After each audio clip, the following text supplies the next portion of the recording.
कर दिया स्टार्ट। हाँ जी बच्चों, करें स्टार्ट। लास्ट रिवीजन से हो जाए डेफिनेशन के साथ। यस, तो बताओ what is communication? Communication is the process of exchanging information or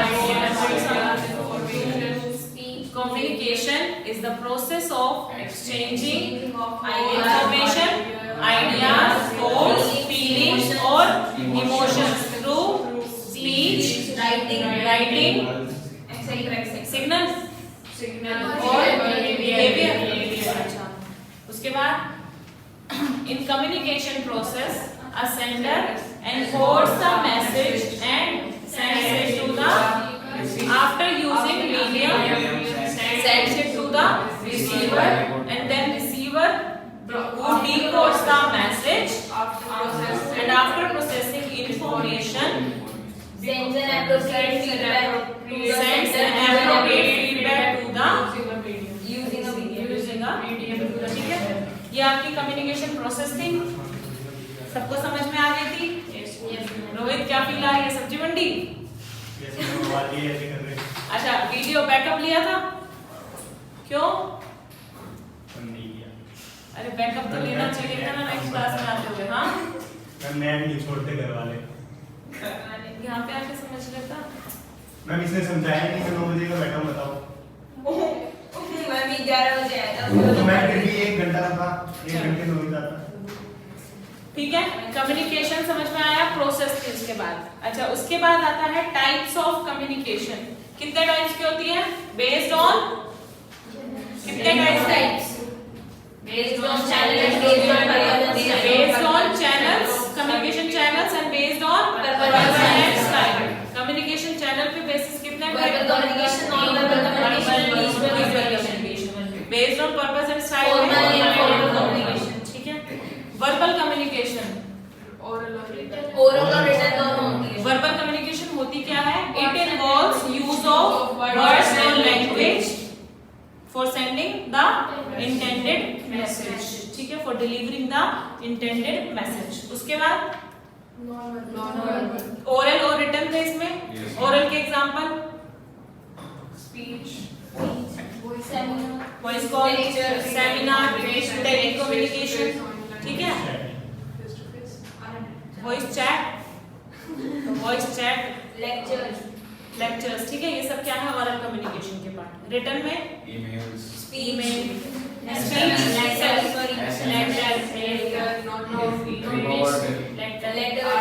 letter, report, ये सब किसमें आते हैं? आपकी रिटन कम्युनिकेशन। उसके बाद आता है non verbal communication. Non verbal में 5 थे, कौन कौन से? Physical non verbal, second fourth appearance, fifth physical non verbal communication से समझ जाते हैं। बॉडी लैंग्वेज से सामने वाले को कम्युनिकेट हो जाता है। सेकंड पैरा लैंग्वेज, जिसपे हम कम वर्ड्स का इस्तेमाल करके बड़ी बात को ही कह जाते हैं। उसके बाद एस्थेटिक, इसमें आपका डांसिंग, पेंटिंग वगैरह इंक्लूड हो जाएगा। अपीयरेंस में सूट बूट पहन के अच्छे से, है ना, तो अपीयरेंस से भी सामने वाले के पास अच्छा कम्युनिकेशन जाना चाहिए। उसके बाद सिंबल्स, रिलीजियस हो गया, आपका स्टेटस से पता चलता है क्या कम्युनिकेट आप कर रहे हो।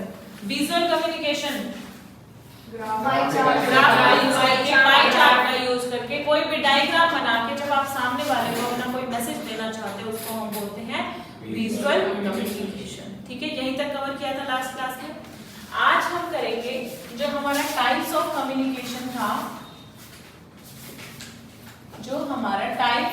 कम्युनिकेशन था, इसके 2 टाइप्स थे, based on channels,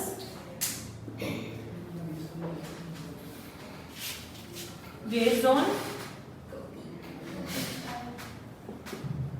purpose and style. ठीक है, इसमें यहाँ पर 2 थे, इसमें यहाँ पर 3 थे जो अभी हमने किया, जो कि थे वर्बल, नॉन वर्बल लिखा? चलो, पर्पस एंड स्टाइल के बेसिस पे थे हमारे दो, फॉर्मल और इनफॉर्मल। ठीक है, आज हम इनको रीड करेंगे, फॉर्मल और इनफॉर्मल। थोड़ा सा मैंने आपको आइडिया दे दिया था। फॉर्मल क्या होता है?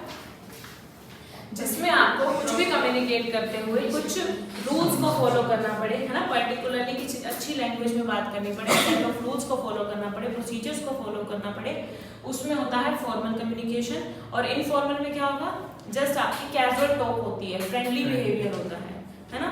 जैसे आप एक बिजनेस ऑर्गेनाइजेशन में बात कर रहे हो, आप एक बात बताओ, आपका बोलने का तरीका बॉस के साथ और आपका बोलने का तरीका कलीग के साथ सेम होता है?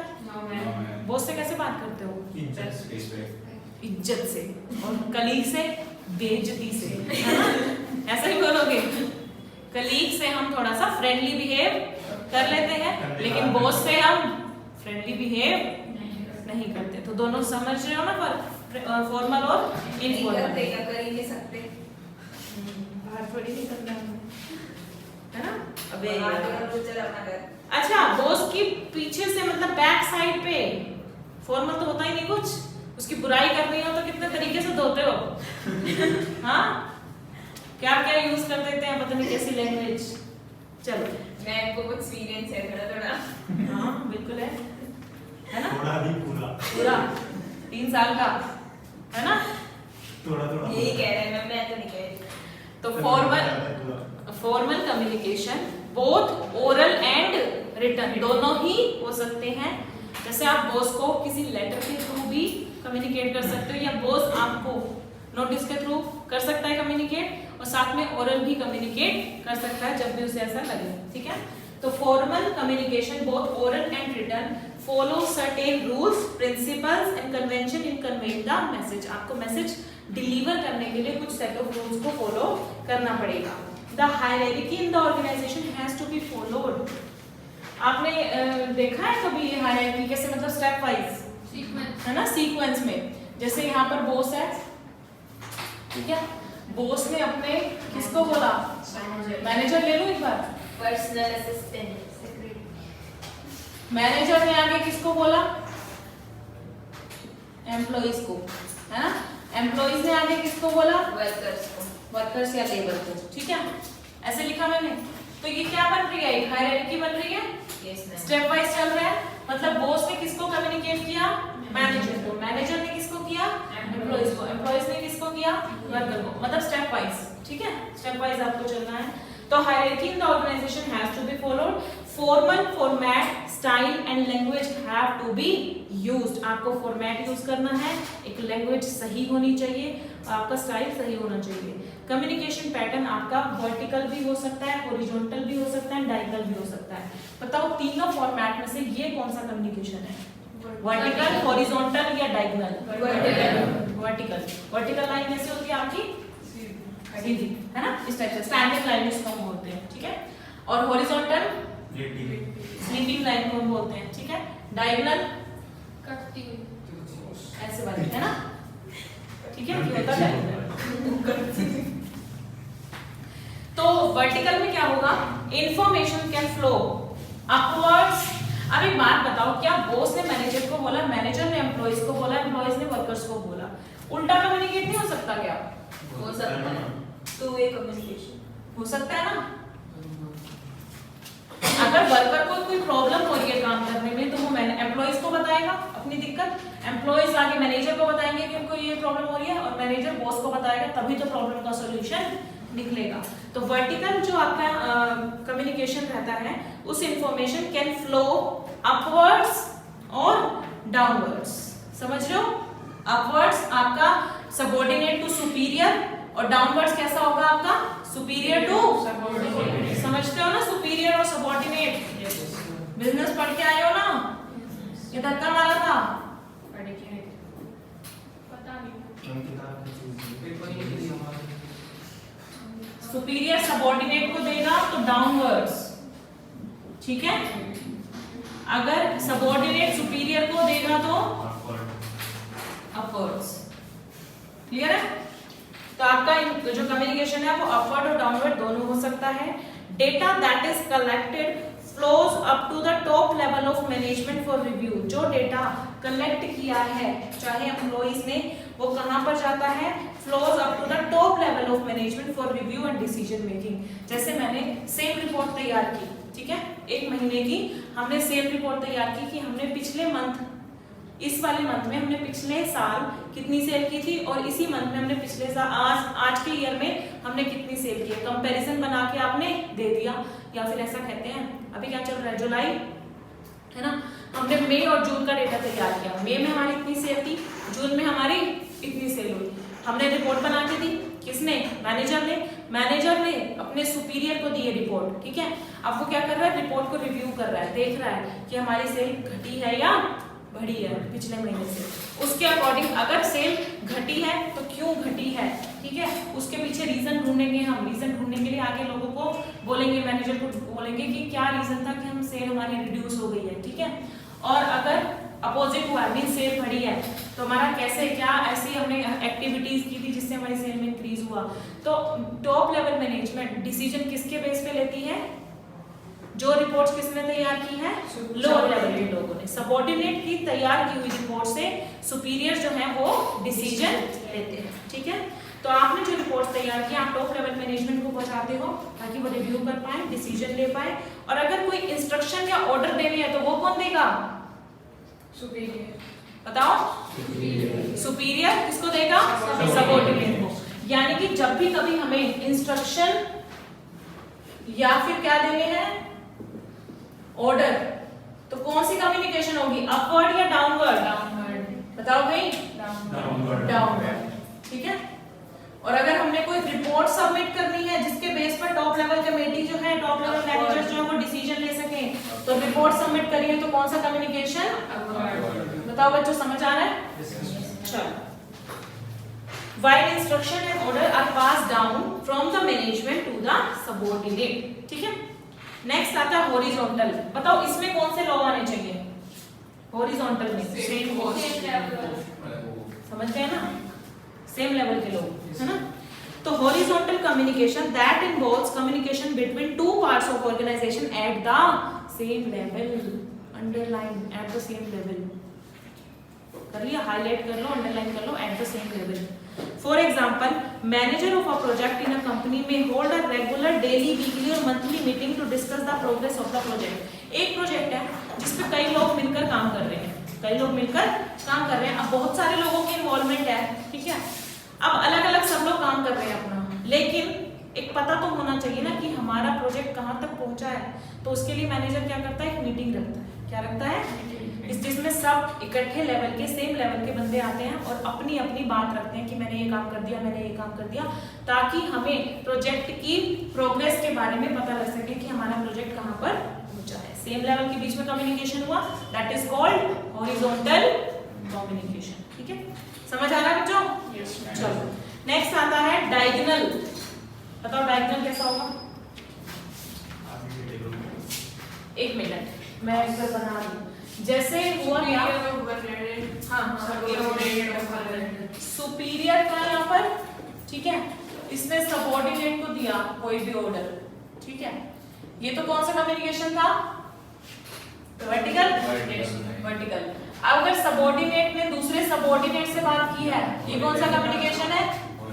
हॉरिजॉन्टल, है ना, ठीक है। अब अगर मान लो ये वाला सुपीरियर इस सबऑर्डिनेट को वो इंफॉर्मेशन देना चाहे तो दे सकता है? यस, दे सकता है, ठीक है। ये आपका डायगोनल हुआ। मतलब इसमें ना आपको कुछ फॉलो करने की जरूरत नहीं है कि हम बड़े लोगों को ही बता सकते हैं या हम सेम लेवल के बंदे को बता सकते हैं। मतलब मैं अपने डिपार्टमेंट से, ऐसा जरूरी नहीं है, देखो जैसे मैं परचेज डिपार्टमेंट में हूँ, ठीक है, मैं वहां का वर्कर हुई, परचेज डिपार्टमेंट का वर्कर, अगर कोई प्रॉब्लम होगी तो परचेज डिपार्टमेंट के मैनेजर को ही बताएगा ना। वो तो कौन सा कम्युनिकेशन हुआ? Vertical communication. लेकिन अगर हमारा रिलेटेड है, परचेज डिपार्टमेंट जो है वो किसी और डिपार्टमेंट से रिलेटेड है, तो क्या हमारा जो परचेज डिपार्टमेंट का वर्कर है वो दूसरे डिपार्टमेंट के मैनेजर से कम्युनिकेट कर सकता है? बताओ कौन से कम्युनिकेशन में? डायगोनल में। बात समझ में आ रही है? तो चलो Cross functional communication between employees at different level of organizational hierarchy is described as diagonal communication. Diagonal communication is increasingly common in large organisation, बड़ी बड़ी ऑर्गेनाइजेशन में आजकल ये जो डायगोनल कम्युनिकेशन है ये बहुत रफ्तार से बढ़ रहा है।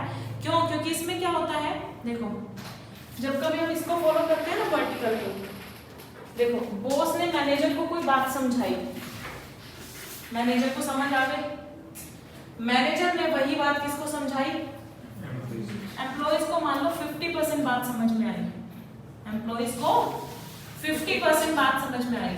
अब जिसको खुद ही 50% समझ में आई है तो वो आगे लेबर को कितनी समझाएगा? 20-30।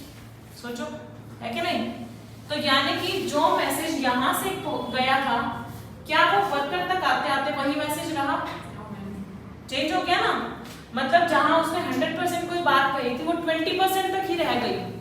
तो क्या हुआ? मैसेज का डिस्टॉर्शन हो गया, है ना। जो मैसेज हमारा इंटेंडेड मैसेज था, जिस तक हमको पहुंचाना था, वो उस तक उतना ही नहीं पहुंच पाया। तो क्या फायदा हुआ हमारी कम्युनिकेशन का? तो इस हिंड्रेंस को दूर करने के लिए, इस प्रॉब्लम को दूर करने के लिए ही डायगोनल कम्युनिकेशन को लाया गया था। ठीक है। तो यानी कि it reduces the chances of distortion और misinterpretation by encouraging direct communication between the relevant parties. अब बॉस क्या करेगा? मान लो बॉस ऐसा कहता है कि मैं ना डायरेक्ट वर्कर की ही मीटिंग रख देता हूँ, जिसमें मैं वर्कर्स को खुद ही ये बात समझाऊंगा। ठीक है। For example, a junior engineer report directly to the general manager. क्या कर रहे हैं? जूनियर इंजीनियर है, ठीक है। वैसे वो अपने डिपार्टमेंट के मैनेजर को ही डील करता, लेकिन उसने क्या किया? जनरल मैनेजर को कम्युनिकेट कर लिया। किससे related? Regarding the progress on the project. तो क्या वो कर सकता है? यस, वो कर सकता है। देखो ऐसा हो जाता है ना, मान लो कोई जूनियर इंजीनियर है, उस इंजीनियर के वहां पर हमने एक मैनेजर अपॉइंट किया हुआ है। मीन्स इंजीनियर जिस साइट पर काम कर रहा है, उस साइट को संभालने के लिए हमने एक मैनेजर अपॉइंट किया हुआ है। अब वो जूनियर इंजीनियर मैनेजर के साथ ना उसकी थोड़ी सी खटपट हो गई, है ना, झगड़ा हो गया। जूनियर इंजीनियर ने जो उस साइट के मैनेजर को कुछ बात कही थी, अब साइट का मैनेजर थोड़ा सा गुस्से में था कि इसने मुझसे लड़ाई कैसे की। ठीक है। इसने जनरल मैनेजर को प्रोजेक्ट के बारे में, प्रोग्रेस के बारे में नहीं बताया। जनरल मैनेजर को वो कम्युनिकेशन ही नहीं हुई जो जूनियर मैनेजर ने किसको की थी? साइट के मैनेजर को। समझ रहे हो ना?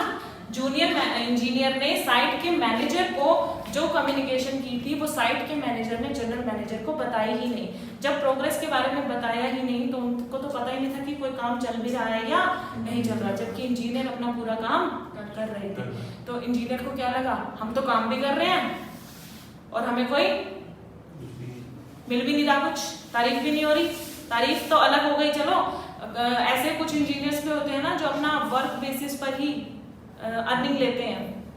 होते हैं ना कि जितना आपने काम किया उस काम के अकॉर्डिंग आपको पैसे मिलेंगे। तो जब काम की रिपोर्ट ही जनरल मैनेजर तक नहीं गई तो वो उसको पैसे कहाँ से देगा? इससे क्या हो रहा था? जूनियर इंजीनियर को प्रॉब्लम हो रही थी कि हमारी प्रोग्रेस के बारे में तो पता चल ही नहीं रहा है और ना मुझे उसकी सैलरी प्रोवाइड की जा रही है। तो उसने क्या किया? खुद जाकर जनरल मैनेजर को क्या बता दिया? सच बता दिया। प्रोजेक्ट की प्रोग्रेस के बारे में खुद ही बता दिया। अब जनरल मैनेजर को पता चल गया कि इस प्रोजेक्ट के ऊपर इतना काम हो चुका है, तो मुझे इन लोगों को सैलरी देनी बनती है। आ रही बात समझ? तो ये था आपका डायगोनल कम्युनिकेशन, जिसमें आप बीच में किसी पर्सन को इन्वॉल्व नहीं करोगे, डायरेक्ट जिसको आपने कम्युनिकेट करना है आप कर सकते हो। क्लियर है? क्या होता है? आएगा आगे, ये नाम आएगा स्केलर चेन में। स्केलर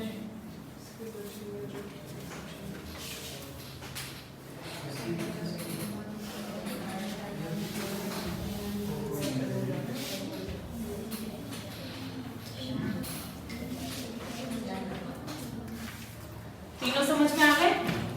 अब आता है informal communication. Informal communication is the casual, friendly and unofficial communication.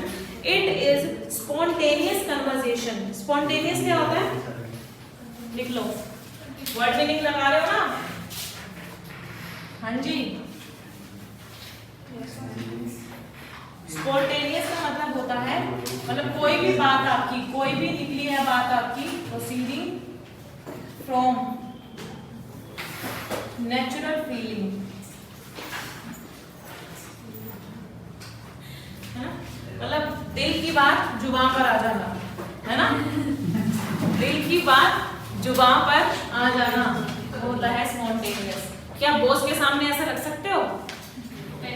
क्या पता बॉस ही पसंद आ जाए।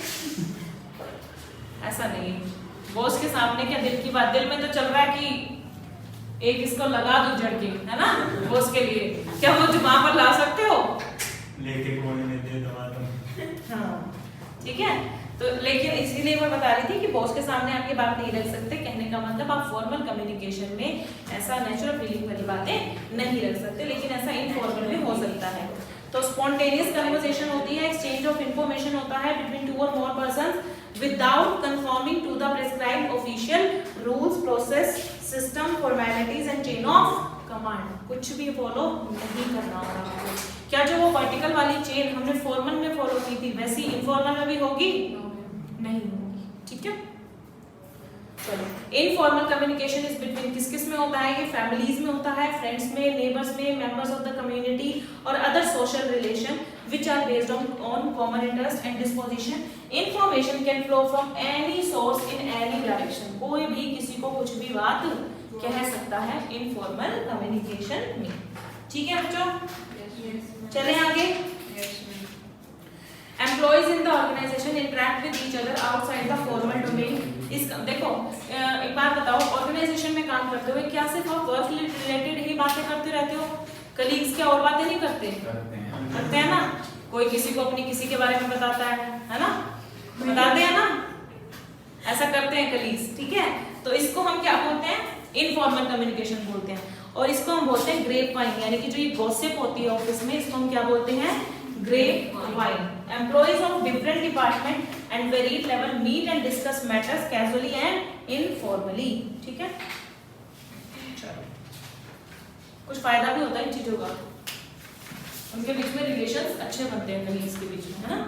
होंगे चुगली करेंगे। चलो, अब आता है आपका नेटवर्क्स इन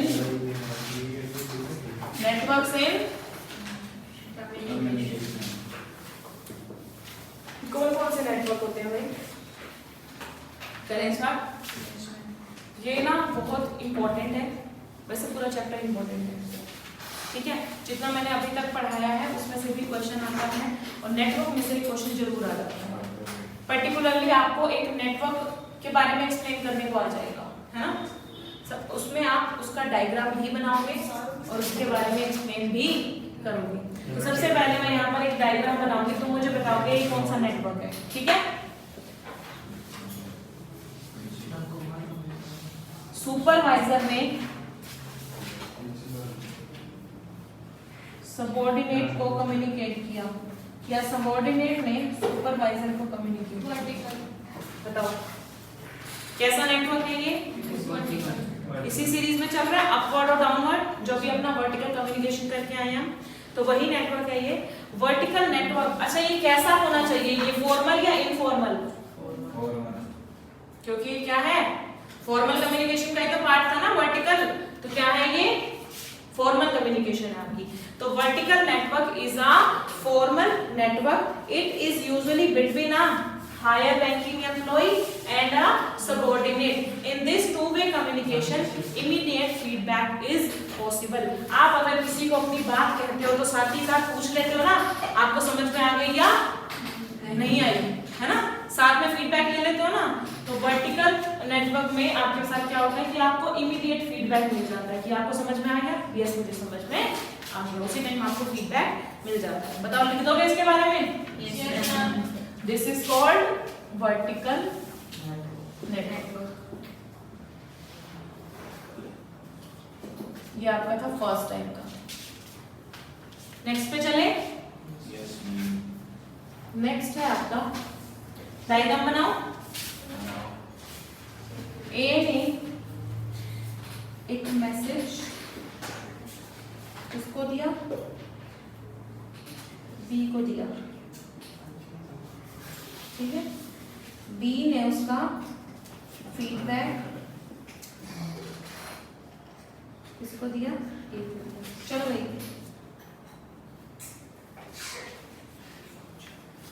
हाँ जी, ए ने बी को मैसेज दिया, बी ने उसका फीडबैक दिया। यहाँ भी तो यही हो रहा था, डिफरेंस बिटवीन साइकिल बन गई।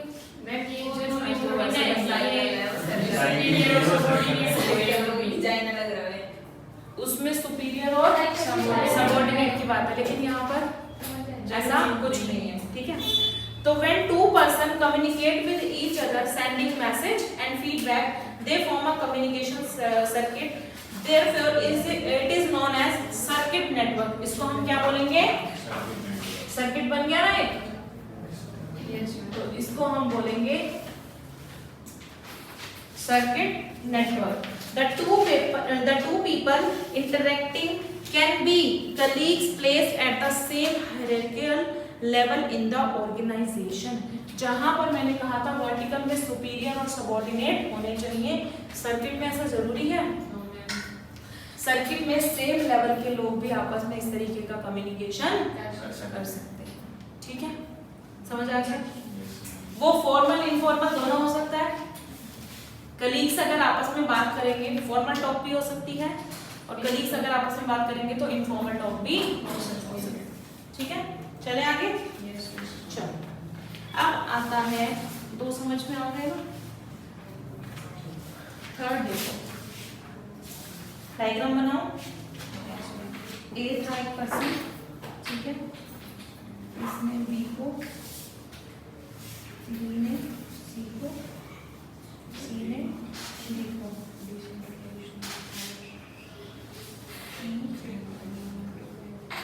F G. बताओ क्या बन गया ये? मैम आपने पूछा क्या बन गया, मैं सही बताया क्या बन गया, वो बन गए। चलो मैं मीडिया हो गया, मीडिया क्या,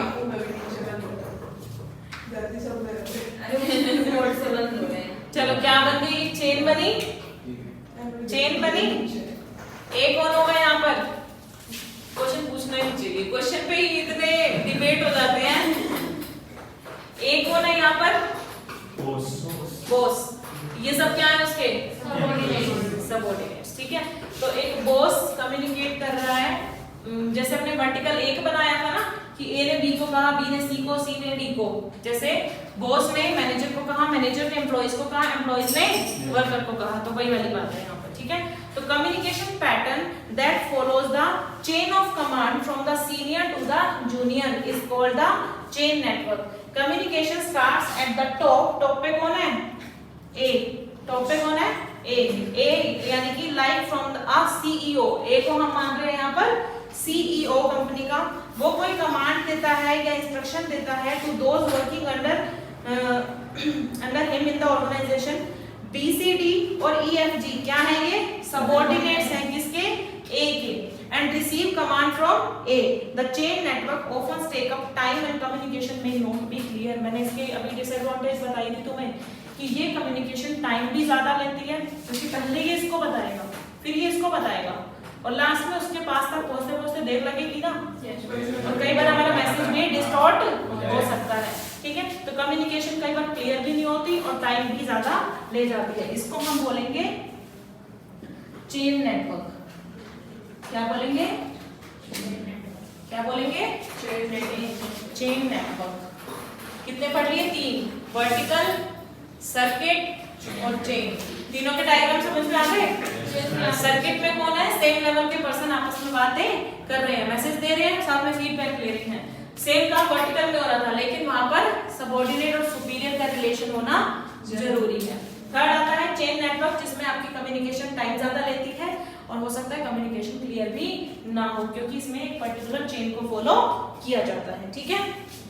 अब एक बहुत सुंदर सा बनाऊंगी डायग्राम, सुंदर बने ना बने, इसको कर लेना, ये सुंदर है, ठीक है। बुक का देख लेंगे।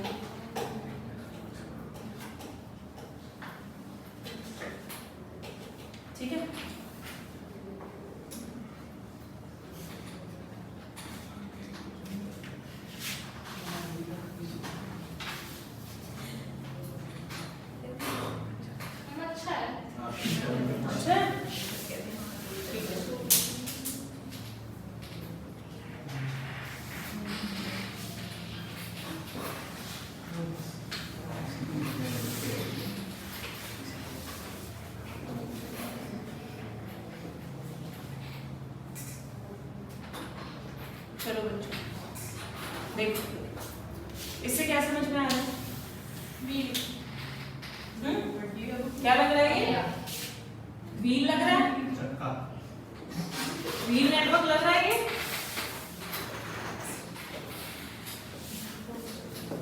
ठीक है, इसमें क्या हो रहा है, ए क्या कर रहा है, बी को मैसेज दे रहा है और फीडबैक ले रहा है, या फिर बी उसको भी कम्युनिकेट कर सकता है। ए बी को बात कह सकता है और बी ए को बात कह सकता है। ए सी को बोल सकता है, सी ए को बोल सकता है। मींस ए जो है वो डायरेक्टली हर एक पर्सन से बात कर सकता है। एक से मिलती। ठीक है, तो this is an organisation where there is single controlling authority, that is ए।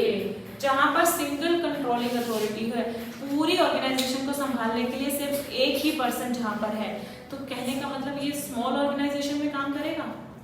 क्योंकि देखो बड़ी बड़ी ऑर्गेनाइजेशन में तो हमारे बहुत सारे लोग होते हैं चीजों को संभालने के लिए। जहां पर एक ही कंट्रोलिंग अथॉरिटी होगी वो तो ऑर्गेनाइजेशन कैसी होगी, छोटी होगी, जहां पर एक ही बंदा सब कुछ संभाल रहा है। ठीक है, तो communication, this is an organisation where there is a single controlling authority who gives instruction and order to all the employees working under him. All employees get instruction directly from the leader and report back to him. उसी से order लेते हैं वो और उसको वापस से feedback दे देते हैं। It is direct and efficient for small business, but inappropriate way of communication in a large organization with many people. देखो बड़ी ऑर्गेनाइजेशन में अगर आपने वीक नेटवर्क लगा दिया, कामयाब होगा वहां पर? नहीं हो पाएगा, क्योंकि एक पर्सन किसको कम्युनिकेट करेगा, नहीं कर पाएगा। A company with many employees need more decision maker and nothing would get done. मतलब एक बड़ी ऑर्गेनाइजेशन को जिसमें बहुत ज्यादा एम्प्लॉय होते हैं, उसको अपना डिसीजन लेने के लिए ज्यादा मैन पावर की जरूरत होती है। Can a large conglomerate like Reliance or Tata Sons have one person making decision? बताओ इतनी बड़ी बड़ी कंपनी क्या एक ही पर्सन पे डिपेंड है? Moreover, if the central figure is not competent, the entire business will suffer. अब बताओ ए अगर पागल हो जाता है,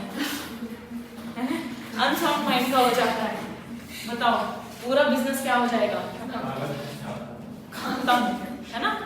खत्म हो जाएगा ना, क्योंकि जो पागल हो चुका है, जिसके अंदर डिसीजन मेकिंग पावर ही नहीं रही और वही संभालने वाला था, अगर वही खराब हो गया तो पूरा बिजनेस सफर करेगा। ठीक है, तो एक तो इसमें इंपॉर्टेंट लाइन है कि स्मॉल ऑर्गेनाइजेशन में काम करता है, लार्ज में आपको हेल्प नहीं करेगा। दूसरी इंपॉर्टेंट लाइन है कि अगर आपकी कॉम्पिटेंट अथॉरिटी जो सेंट्रल अथॉरिटी है वो ही अगर नहीं है कॉम्पिटेंट, ठीक है, जो आपकी कंट्रोलिंग अथॉरिटी है वही कॉम्पिटेंट नहीं है, योग्य नहीं है, तो पूरा बिजनेस क्या करेगा, सफर करेगा। ठीक है, क्लियर है? Yes, ma'am. इनमें से पेपर में जरूर आता है नेटवर्क। हाँ? टेस्ट में भी आएगा। मतलब मेरे हिंट्स पता नहीं कैसे अपने आप बना देते हो। आपकी फीलिंग तो समझ जाते हैं। कुछ नहीं समझते, तुम फालतू बातें करते हो बस। एंड झूठी यहाँ बोल देते हैं, हम कुछ बताते हैं। ये मैंने बना दिया ए से लेकर ई तक, ठीक है? यहाँ पर स्टार्टेड हो गया थोड़ा। कोई भी एडजस्ट कर लेना है ना।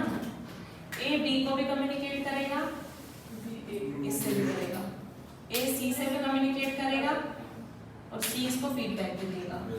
ए डी से भी कम्युनिकेट करेगा, डी ए को वापस फीडबैक भी देगा। ठीक है, ई को भी कम्युनिकेट करेगा, ई वापस फीडबैक देगा। ए की बातें हो गई, अब आ जाओ बी पे। बी ए से कर रहा है, अब बी सी को भी कम्युनिकेट करेगा, ठीक है, बी डी को भी कम्युनिकेट करेगा, उसके बाद बी ई को भी कम्युनिकेट करेगा। ठीक है, अब आ जाओ सी पे। सी ए की तरफ चला गया, बी की तरफ चला गया, और इसको यहाँ भेज दो, है ना? Yes, ma'am.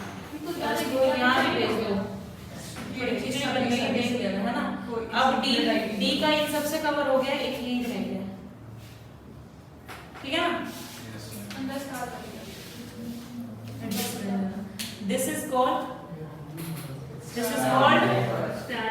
Star network. ठीक है, इसमें क्या होगा? Star network communication has multiple channel of communication open between all the members. कोई भी किसी को भी कोई भी मैसेज दे सकता है।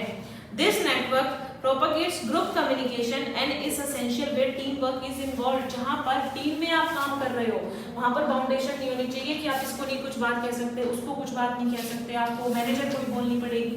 टीम वर्क में आपस में जो टीम मेंबर्स हैं वो एक दूसरे को कुछ भी कम्युनिकेट कर सकते हैं। देखो तभी तो प्रोजेक्ट अच्छे से पूरा होगा, है कि नहीं।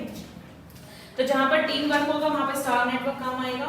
Members communicate and exchange information with each other freely and without hesitation. बिना किसी हेजिटेशन के आपस में एक दूसरे को कुछ भी कम्युनिकेट कर सकते हैं। बताओ कोई एक दूसरे से मिलता जुलता लग रहा है?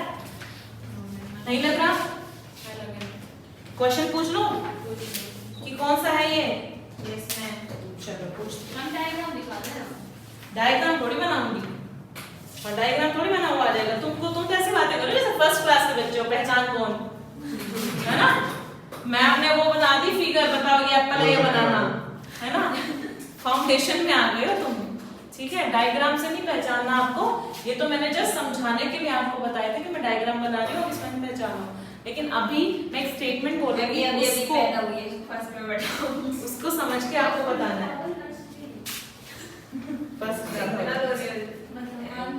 अभी कल परसों अच्छा मैं ना कुछ इससे नेटवर्क से रिलेटेड क्वेश्चंस पूछती हूँ आपसे, ठीक है।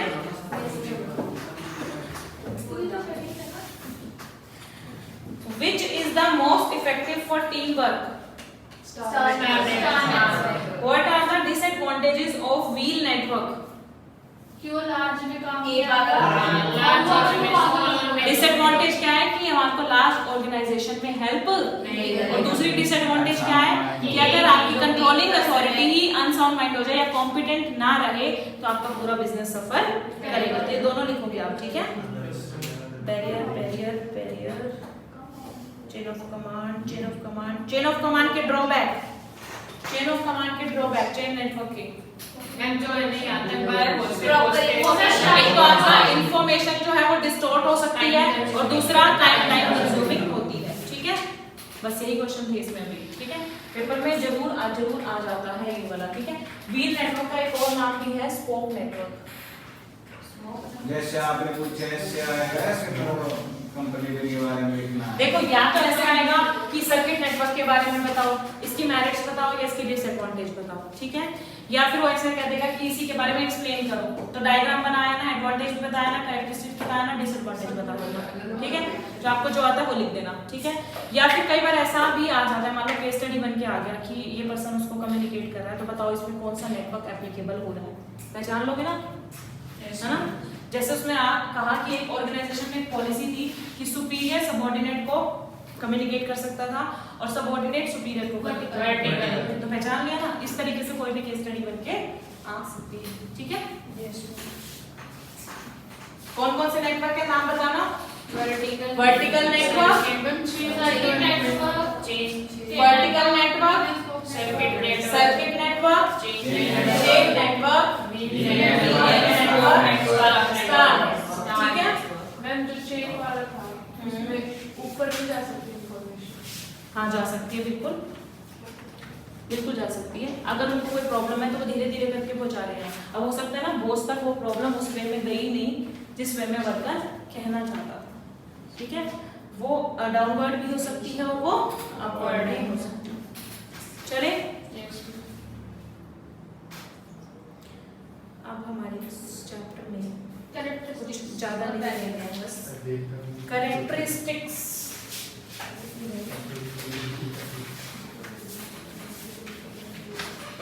Characteristics of effective communication. Effective का मतलब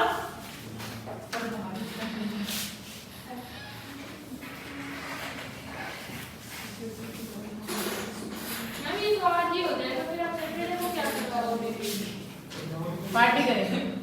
है मैम सच्ची बताओ, हाँ आपका बर्थडे है क्या? हाँ मेरा birthday. Happy birthday to you. अरे सैटरडे को है।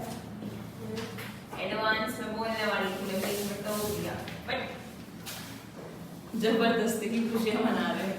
सैटरडे को मैं कोई और टॉपिक उठाऊंगी। मैम कभी कभी खुशी भी मनानी चाहिए। झूठिया मनाई तो थी उसने। इस पे मुझे क्या वो तो छीनी हुई थी, है ना, छीनी हुई थी वो तो। ऐसे मुझे कोई वो बीच में जो बच्चे आ रहे थे ना वो इसीलिए आ रहे थे कि मैम बाहर पार्टी का प्रोग्राम शुरू होने वाला है, तो भाई एक बार आप आ जाओ।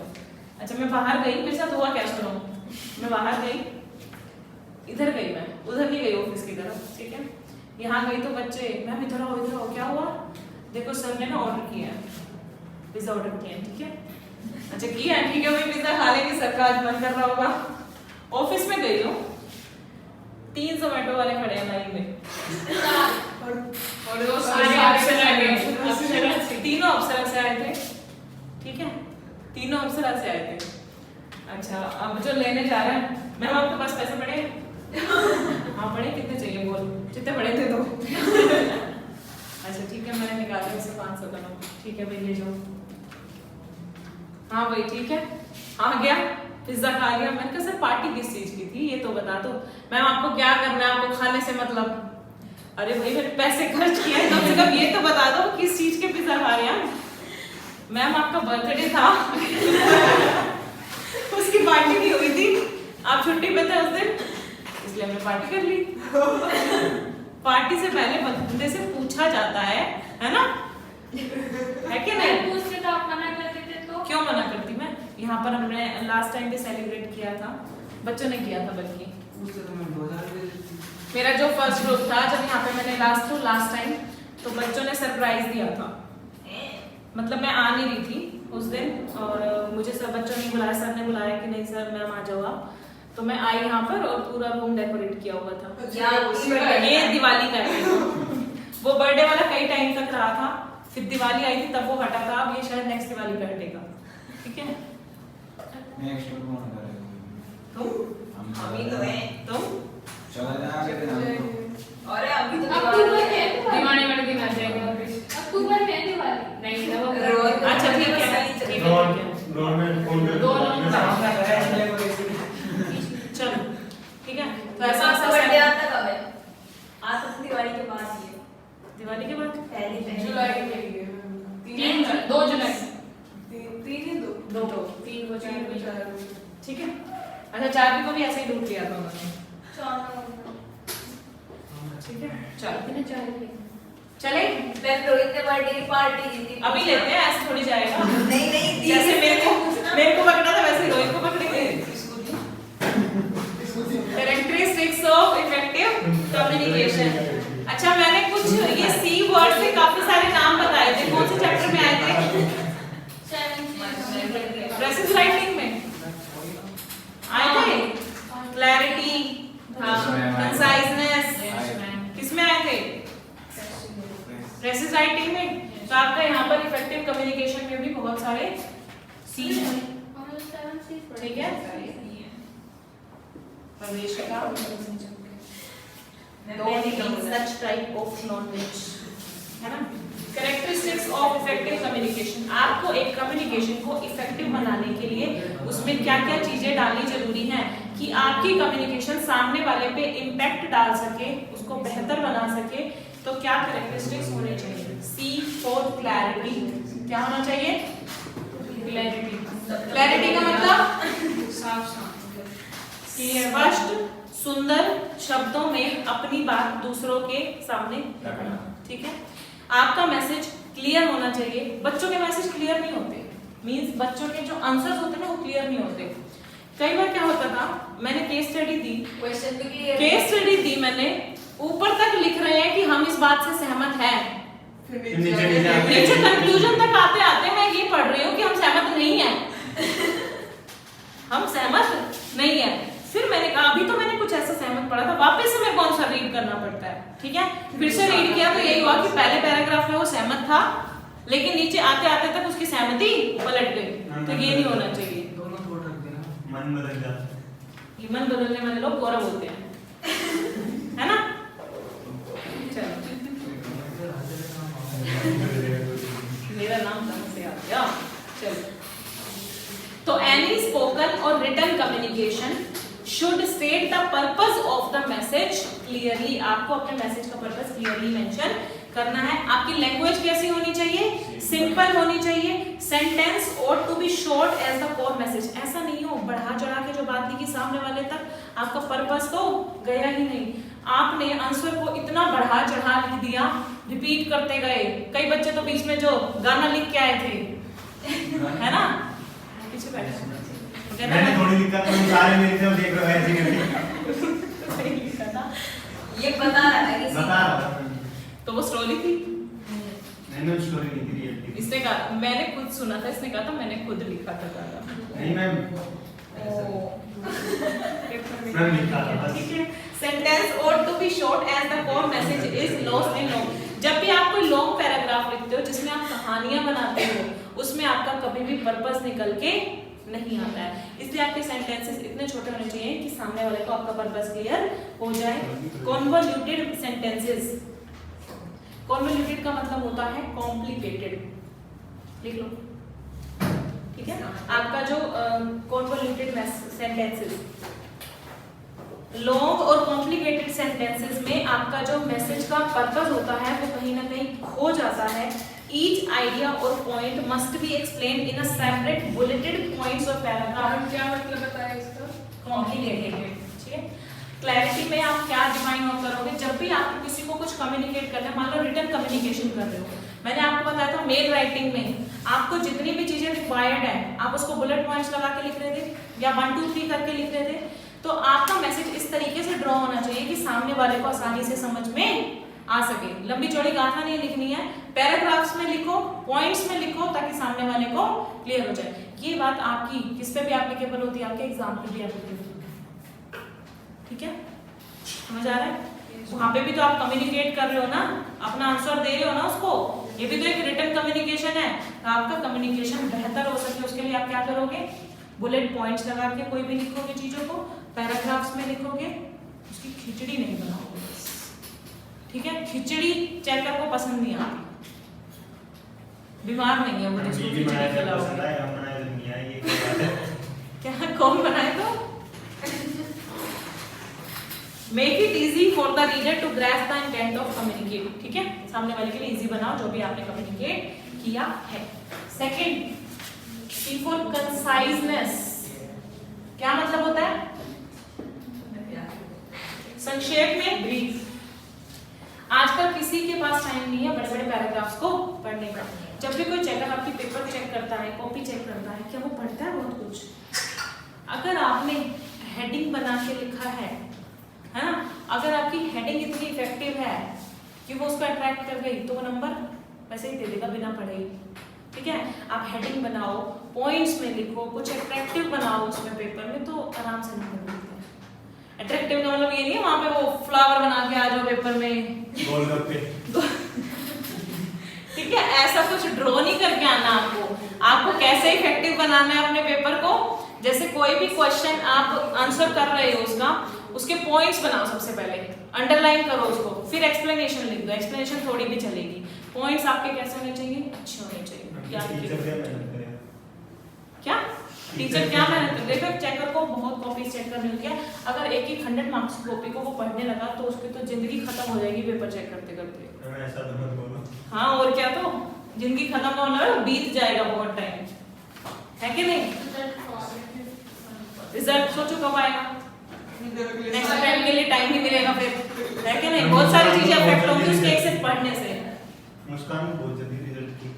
चलो ठीक है, कंसाइज होना चाहिए आपका, संक्षेप में होना चाहिए। जो बात आप कहना चाहते हो बस छोटी सी वही बात होनी चाहिए। इररेलेवेंट वर्ड को यूज नहीं करना, गाने नहीं लिखने, ठीक है। कोई भी ऐसी लैंग्वेज को, अच्छा कॉपी भी नहीं करना। कई बच्चे क्या करते हैं बीकॉम के पेपर में बढ़ाने के लिए पहला पैराग्राफ चिपकाया था ना, वही 4th 5th देखोगे तो वही पैराग्राफ मिलेगा, सेकंड वाला 6th नंबर पे मिलेगा, है ना, आंसर को बड़ा करने के लिए। तो ये भी आपको बीकॉम में तो मिल जाते हैं भाई। हम वो ऐसे देखते हाँ, हैं तो सैलरी नहीं होती बीकॉम मैं वो देखते हैं पेज कितने भरे बस शीट 16 नंबर के है ना, तो भराते हैं 5-6 बच्चे, चलने दो भाई, अपने से पैसे लग रहे हैं शीट में, है कि नहीं। अच्छा कई लोग ऐसे लिखते हैं you see, I need to say, ये सब नहीं यूज करना आपको, ठीक है। अपनी बातें वहां नहीं रखना, पॉइंट टू पॉइंट रहो। यूसी का मतलब आई मीन टू से, ऐसे वर्ड्स बोल रहे हैं you see, I mean to say, ये ब्रैकेट यहां पे कोमा लगा था, ठीक है। अच्छा नेक्स्ट आता है, मैं रोहित कुछ कहना चाहता है, बोलो। बोल। रोहित खुद ही बोल देगा, रोहित पूछ क्यों रहा है ये आपको नहीं कहना चाहते, ये दूसरों को कह रहा है, तो मैंने कहा मैम को बताना। मैम खुद कहना चाहती है, दूसरों का नाम लेकर बोल रही है। अरे नहीं मैम, बोल रहा हूँ तो मैम कंट्रोल बता प्रवेशिका क्या हुआ? नहीं मैम बस रहने दो। चलो, बेचारे लड़के अकेले पड़ गए हैं इस क्लास में। कोई नहीं, मैं तुम्हारे साथ। कंक्रीटनेस, मैंने धोखा हो गया। लड़के 3 हो रहे हैं। मैम ये कितने भी हो? 3 है ना, तुम कितने हो? 7 के बराबर तो ये है। हमारी क्लास में 10 वैसे तो यूं कहते हैं। चलो, मैं कंक्रीटनेस, बस कंक्रीटनेस का मतलब क्या होता है? जो आपका मैसेज है वो कैसा होना चाहिए? बेस्ड ऑन मैम मौज कर दिया आपने। Facts and figures.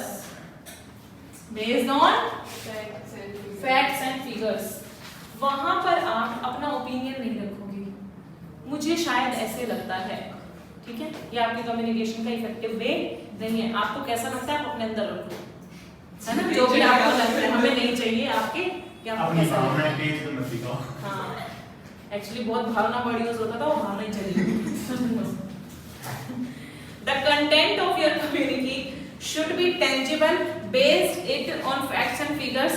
Abstract idea मतलब जस्ट आपका आइडिया या थॉट्स जो हैं वो liable to misinterpretation। कई बार देखो, मेरा आइडिया आपके आइडिया से कई बार मैच नहीं हो सकता, है ना?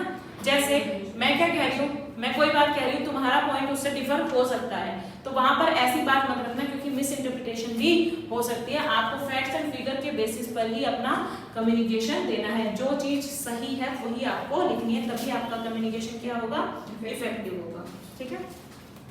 अगर आप कोई आर्ग्यूमेंट कर रहे हो तो उस आर्ग्यूमेंट को सपोर्ट करने के लिए आपके पास एक वैलिड प्रूफ भी होना चाहिए कि अगर मैं ये बात कह रहा हूं तो क्यों कह रहा हूं, ठीक है? उसके सपोर्ट में आपकी कोई बात होनी चाहिए। अच्छा, उसके बाद आता है कोहेरेंस। क्या आता है? कोहेरेंस मींस, देखो एक लाइन याद नहीं आ रही मुझे। जैसे हम कहीं पर अगर फुल स्टॉप ना लगाएं, कॉमा ना लगाएं, कई बार सेंटेंस का मीनिंग चेंज हो जाता है ना। किसी को कुछ ऐसी लाइन्स याद है? अरे हिंदी में बड़े एग्जांपल दिए जाते थे ना। हाँ, रुको मत जाओ। अगर रुको के बाद कॉमा लगा है ना, तो हम क्या कहेंगे कि हम उसको ये कह रहे हैं रुको मत जाओ, है ना? ऐसा कह रहे हैं। लेकिन अगर हमने कोमा गलती से इधर से उठा के मत के बाद लगा दिया, रुको मत जाओ, बताओ मीनिंग चेंज हुआ दोनों में? ये तो वैसा हो गया कि आज एग्जाम्पल क्लास में रखा है, 3 दिन बाद हंसेगी उसके ऊपर। मैंने कुछ किया है, आपने नहीं देखा, मैं हम समझ गए, कोई बात नहीं। मुस्कान सोच रही मुझे भी नहीं दिखी। मैं आपको क्या, मुझे भी नहीं दिखी। बात होगी इसी के ऊपर। चलो, कोहेरेंस का मतलब, coherence in writing and speech refers to the logical bridge, एक पुल बनाना किसके बीच में? वर्ड्स के बीच में, सेंटेंस के बीच में और पैराग्राफ्स के बीच में। आपका जो मेन आइडिया है, मीनिंग है, can be difficult for the reader to follow if the writer jumps from one idea to another। अच्छा, कई बार क्या होता है, जो मैंने अभी कहानी बताई ना आपको कि पहले पैराग्राफ में वो सहमत था, लास्ट के पैराग्राफ में उसकी सहमति खत्म हो गई थी, तो आपको ऐसा नहीं करना, ठीक है? या फिर कई बार ऐसा क्या करते हैं हम, जैसे हम पहले पैराग्राफ में कोरोना के बारे में बता रहे थे। क्या बता रहे थे? कोरोना के बारे में। तो या तो पहले बात अपनी कोरोना के बारे में खत्म करो कि ये बीमारी ऐसे से फैली है, ठीक है? आप फर्स्ट पैराग्राफ में लिखा, फिर आपने सेकंड में किसी और बीमारी पे शिफ्ट हो गए, है ना, जैसे बर्ड फ्लू, ठीक है? अब सेकंड पैराग्राफ में आप उसके बारे में लिखने लगे। अब ऐसा लगेगा ना, पढ़ने वाले को क्या लगेगा, ऊपर वाले पैराग्राफ में कोरोना की बात खत्म, सेकंड पैराग्राफ में बर्ड फ्लू की बात शुरू हो गई है। अब अचानक से क्या हुआ, थर्ड पैराग्राफ पढ़ने लगे ना, फिर से कोरोना की बीमारी आ गई। वो एक बार कम ना वो होता कम होता ना। हाँ, ठीक है? तो इससे क्या होगा, रीडर के लिए डिफिकल्ट हो जाता है उसका मीनिंग निकाल पाना। तो आपको क्या करना है, जंप नहीं करना। एक आइडिया अगर आप एक्सप्रेस कर रहे हो तो पहले उस आइडिया को ढंग से एक्सप्रेस कर दो, जब वो बात खत्म हो जाए तब अपने दूसरी चीज पर आना, ठीक है? तो key to coherence is sequentially organise, आपका जो पैराग्राफ है वो सीक्वेंस में ऑर्गेनाइज्ड होना चाहिए, लॉजिकली प्रेजेंट होना चाहिए, जो कि आराम से समझ में किसी को आ सके। All content under the topic should be relevant, interconnected and present information in a flow. एक फ्लो में आपको कम्युनिकेशन देनी है, ठीक है। आपका एक फ्लो होना चाहिए कि जिस सीक्वेंस में वो पढ़ सके, ताकि उसको समझ आ सके कि पहली पैराग्राफ में क्या था, दूसरे में क्या था, पहले 2 पैराग्राफ इससे रिलेटेड हैं, नेक्स्ट 3 पैराग्राफ इससे रिलेटेड हैं, फिर इसके बारे में बात है, मतलब सामने वाला भी समझा सके उस चीज को, अपने आप को भी और दूसरों को भी, ठीक है। इसका मतलब होता है कोहेरेंस। नेक्स्ट आता है आपका 5th, कंप्लीटनेस। क्या आता है? हाँ जी, कंप्लीटनेस का मतलब बच्चे करते हैं कंप्लीटनेस फॉलो। कई बार तो मैं पेपर चेक कर रही हूँ, शुड बी के बाद कुछ गायब होता है, आंसर ही नहीं होता, क्योंकि कुछ टाइम में पेपर छीन लिया गया होता है, वो बेचारे का आंसर ही वहीं का वहीं रह जाता है, ठीक है। तो अगर वो कंप्लीट आपने नहीं किया है तो क्या नंबर मिलेंगे? नहीं मिलेंगे, है ना। अगर कुछ ऊपर पैराग्राफ में ढंग से लिख दिया था तो मिल जाते हैं स्टेप मार्किंग में, ठीक है। लेकिन अगर आपने कंप्लीट नहीं किया किसी चीज को, अपना व्यू ही कंप्लीट नहीं रखा, तो आपकी कम्युनिकेशन इफेक्टिव नहीं मानी जाती, ठीक है। क्लियर है? Yes ma'am. तुम फैन क्यों ऑफ रखते हो? सर कर देते हैं क्योंकि उसमें वीडियो क्वालिटी यहाँ फेस क्वालिटी खराब हो जाता है पसीने से। गर्मी लग रही है आपको? और क्या, वन चला गया।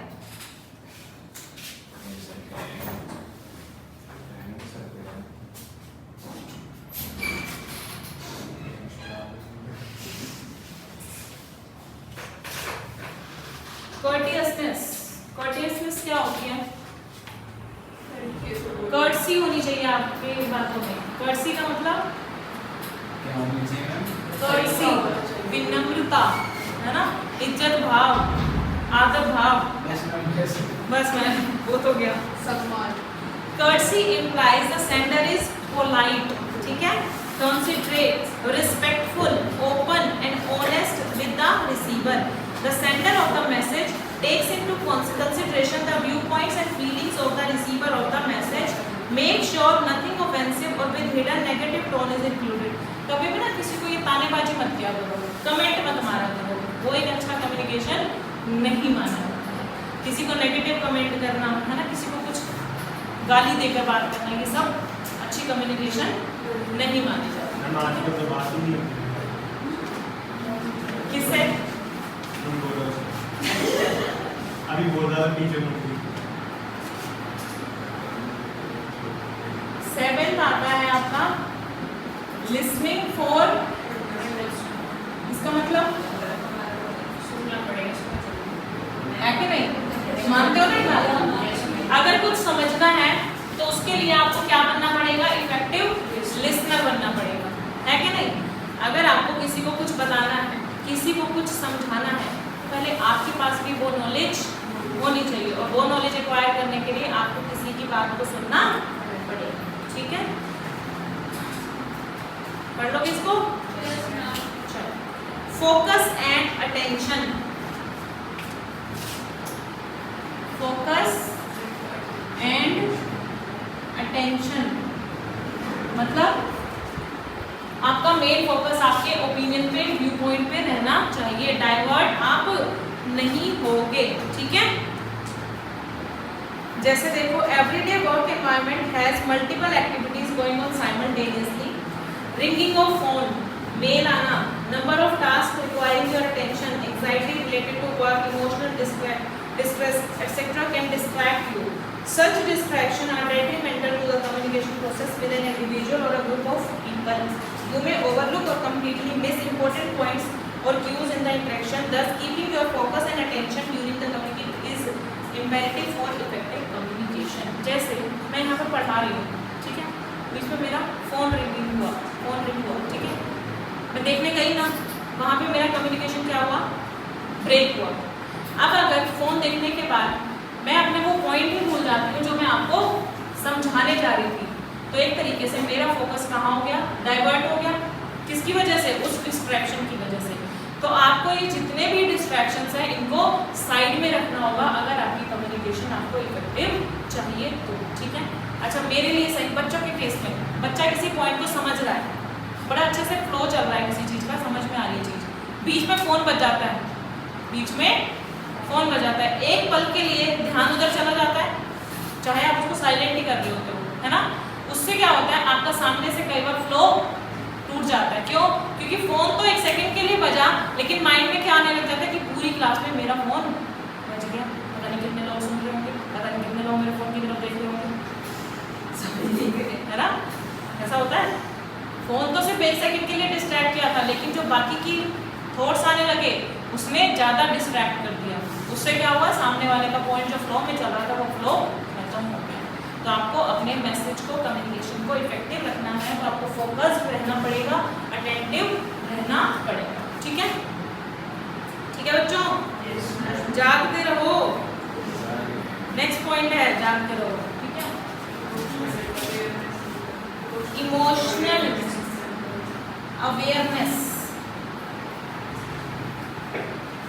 And control. इसका मतलब नहीं, आपको इमोशंस का ध्यान रखना है। जैसे एक मूवी में था, उसने वो दवाई खा ली थी और उसको हंसी आई जा रही थी। तो अगर किसी की मान लो डेथ हो गई है, वो किसी डेथ के उसमें गया था, वहाँ पे हंसता जा रहा था, पता नहीं कौन सी, ठीक है, वहाँ पर वो हंसता ही जा रहा था, तो वो गलत इमोशंस का कन्वर्सेशन था, है ना। तो आपको क्या करना है, इमोशंस का ध्यान रखना है। मान लो मुस्कान बड़ी सैड है आज, ठीक है, मान लो, मैंने ऐसे कहा मान लो, ठीक है, एज्यूम कर रहे हैं, लेट अस एज्यूम। मान लो आज मुस्कान थोड़ी सी सैड है, इसने अपनी कोई बात परवेशिका को बताई, वो एक तो उदास हुई है, अब सैडनेस में उसने वो अपने मन की फीलिंग परवेशिका के सामने रख दी और परवेशिका इतनी जोर जोर से हंसने लग गई पूरी क्लास में। बताओ मुस्कान को कैसा लगेगा, बताओ कैसा फील होगा उसे। क्या तो वो परवेशिका को नहीं, इतना नहीं कर सकती, है ना। या फिर वो उससे गुस्सा हो जाएगी, ये हो सकता है ना, उसे बुरा लगेगा। तो यानी कि जो बात उसने अपनी रखी तो उसमें वो कुछ इमोशंस वहां से क्या कर रही थी, मतलब ऐसा सोच रही थी कि परवेशिका ऐसा रिएक्ट करेगी, है ना, मैं उसको ये बात बता रही हूँ तो परवेशिका मुझे कुछ समझाएगी, मतलब उसकी कुछ इमोशंस के प्रति कुछ एक्सपेक्टेशन थी क्या कि ये ऐसे इमोशंस मुझे दिखाएगी, लेकिन इसने तो अपोजिट इमोशंस दिखा दिए, जिससे उसका कम्युनिकेशन क्या हो गया, टूट गया, खराब हो गया, ठीक है। तो आपको इमोशनल अवेयरनेस को ध्यान में रखना है, उनको कंट्रोल करना आना चाहिए, हंसना नहीं है पूरी क्लास में, ठीक है। क्लियर है भाई। इसमें कुछ वर्ड्स आएंगे, लिख लो। डेलिब्रेशन। डेलिब्रेशन का मतलब होता है मतलब किसी चीज के प्रति डेलिब्रेट होके डिसाइड करना केयरफुली, डिसाइडिंग केयरफुली। डेलिब्रेशन का मतलब लिख लो, डिसाइडिंग केयरफुली। इंटेंस इमोशन, एक आएगा और word, intense emotions. Intense emotion इसका मतलब होता है जैसे आपके अंदर एनर्जी है बहुत, है ना, फुल ऑफ ज़ील, बड़े एक्साइटेड होके आप कोई बात कह रहे हो, है ना, कॉन्सेंट्रेट होके या फुल एनर्जी के साथ जो आप बात करते हो। कहते हैं ना कि कभी हम बहुत खुशी में कोई डिसीजन नहीं लेना चाहिए, कहते हैं ना, मतलब डिसीजन की प्रॉमिस नहीं करना चाहिए, दुख में डिसीजन नहीं लेना चाहिए, है ना। ऐसी दो बातें थी कि जब भी आप बहुत खुश हो तो कभी भी कोई प्रॉमिस मत करो, हाँ वादा ना करो, ठीक है, क्योंकि डेलिब्रेशन का मतलब है carefully decide, deciding carefully. Intense emotion का मतलब है फुल ऑफ ज़ील, ZEAL, या फिर एनर्जी लिख सकते हो या कंसंट्रेशन लिख सकते हो, क्लियर है। चले आगे, क्या हो गया। तो emotional awareness is necessary element of good communication, clear है। हो गए कैरेक्टरिस्टिक्स, बताओगे एक बार। नो कैरेक्टरिस्टिक्स, सबसे पहले C4 नेक्स्ट C4 कंसाइज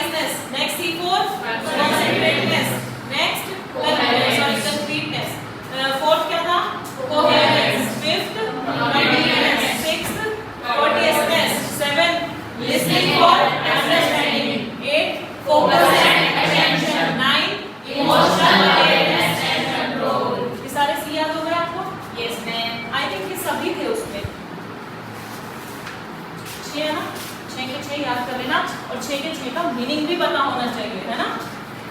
चलो अब हम चलेंगे बैरियर। बच्चों बैरियर क्या होता है?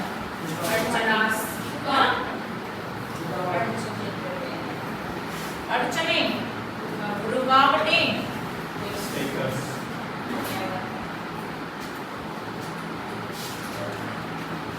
रास्ते के पत्थर, रास्ते के पत्थर,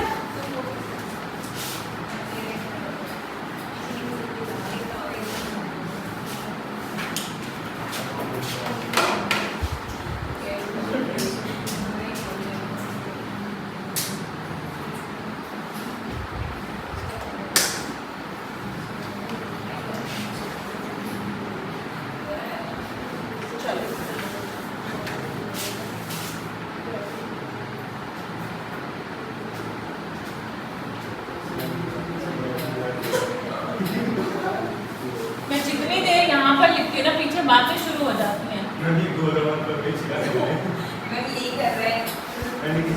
गौरव क्लास में मेरे से तो बात कोई करता नहीं है, क्लास पूरी क्लास को एंटरटेन करता है। हाँ मुझे ईशर वीडियो देखी थी मैंने मैथ्स की।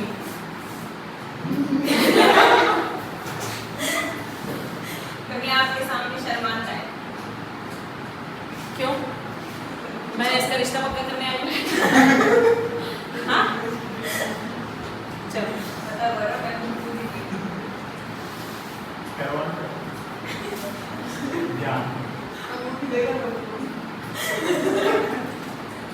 हाँ और क्या, मैं लड़की वालों के लिए आगे शर्त रख सकूँ ना, भाई लड़का ये चीज देने को तैयार है, कोई तो लेता है कोई देता है। सी लड़की लाना तो अभी तो सीए कर लेगा, क्योंकि सीए लड़की भी तो सीए लड़के से करना चाहेगी। ये करेगा ही नहीं, बोलेगा पैसे पैसे आ रहे हैं, कोई बात नहीं। तो कमा मैं रहता हूँ, है ना। चलो बैरियर्स इन कम्युनिकेशन का मतलब there are multiple barriers in the communication process. These barrier result in distortion and misunderstanding.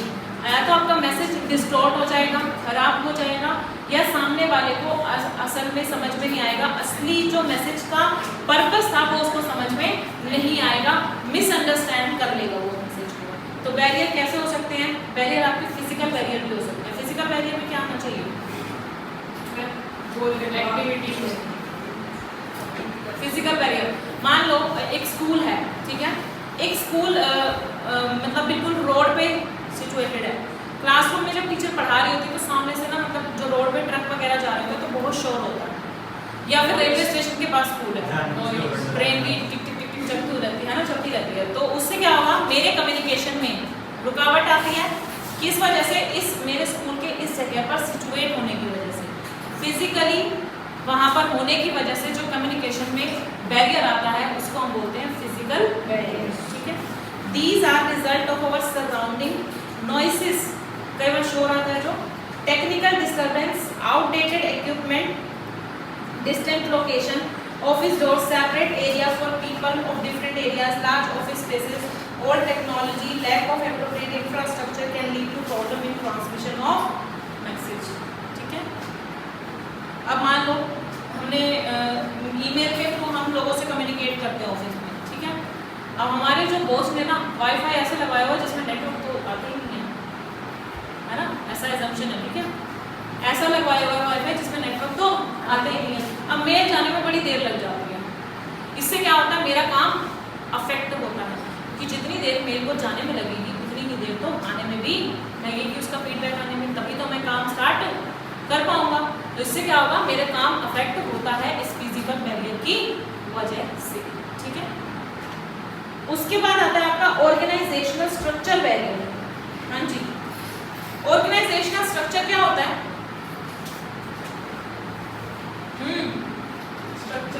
Structure मतलब एक मान लो हायरार्की बनी हुई है, जैसे हमने वर्कर्स को बोल रखा है, एक हमारा प्रॉपर स्ट्रक्चर बना हुआ है, उसमें हमने क्या कहा, वर्कर को हमने बता रखा है जो भी तेरे को प्रॉब्लम हो ना मैनेजर के पास चलो जाओ, जो भी तुझे प्रॉब्लम हो, हाँ ठीक है, आप सामने वाले को बता दो कि आपको किसको रिपोर्ट करना है, ठीक है। ये तो हो गया वेल ऑर्गेनाइज स्ट्रक्चर। लेकिन जिस ऑर्गेनाइजेशन में ऐसा कोई स्ट्रक्चर ही नहीं बना, मीन्स मुझे प्रॉब्लम होती जा रही है और हम उस प्रॉब्लम को झेल रहे हैं, लेकिन हमें ये नहीं पता कि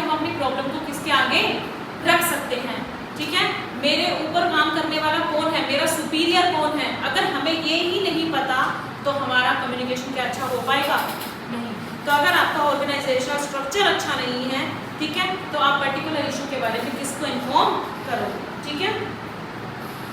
हाँ जी, अब हम काम कर रहे हैं, ठीक है, मैनेजर हमें रोक टोक नहीं रहा, मीन्स मुझे मॉनिटर करने वाला कोई नहीं है, तो हम अपनी मर्जी से कुछ भी काम करते रहते हैं ना, उसमें क्या हमारा अच्छा हो पाएगा? कुछ नहीं, हमारा कम्युनिकेशन अच्छा नहीं हो पाएगा। नेक्स्ट आता है लैंग्वेज बैरियर। बताओ भाई, लैंग्वेज बैरियर। अब आपने ये सुना नीमराना साइड में जो आपकी कौन सी कंपनी, जापानीज कंपनीज है ना? अब यहाँ पे जो बाहर से अगर किसी को डील करना होता है जापान के लोगों से, तो कैसे बात करें? अब हमें तो जापानीज आती नहीं, ट्रांसलेटर रखते हैं वो लोग, क्या, जो कि ट्रांसलेट करे उनकी लैंग्वेज को इंग्लिश लैंग्वेज में और इंग्लिश लैंग्वेज को जापानीज लैंग्वेज, ठीक है? तो इसके लिए ट्रांसलेटर रखा जाता है। तो ये लैंग्वेज भी कई बार बैरियर का काम कर जाती है हमारी communication. Next, cultural barrier. Cultural मतलब कल्चर से रिलेटेड, जैसे इंडिया में क्या कल्चर है ऑफिस टाइमिंग का? नॉर्मली या तो 9 to 5, 10 to 6 ये टाइम है। अच्छा, बाहर क्या स्ट्रक्चर है, बाहर क्या कल्चर है टाइमिंग का? दिन में काम करते हैं वो लोग, उनका नाइट की वो टाइमिंग्स होते हैं ना, मतलब हम लोगों का ऐसा होता है ना कि नाइट में उनका चल रहा होता है, शिफ्ट में चलते हैं, एक्चुअली चलता उनका डे में ही है, हमारा टाइम से मैच नहीं हो पाता, तो हमारे लिए वो नाइट में काम कर रहे हैं, ऐसा ही है ना? तो यानी कि कई बार कल्चर भी मैच नहीं हो पाता कि उनका कल्चर कुछ और है, हमारा कल्चर कुछ और है, हमारी संस्कृति कुछ और है, उनकी संस्कृति कुछ और है, तो इस बीच कम्युनिकेशन भी हमारा खराब हो सकता है, ठीक है?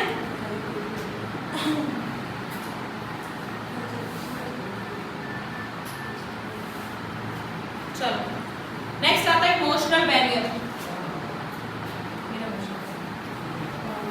इमोशनल बैरियर,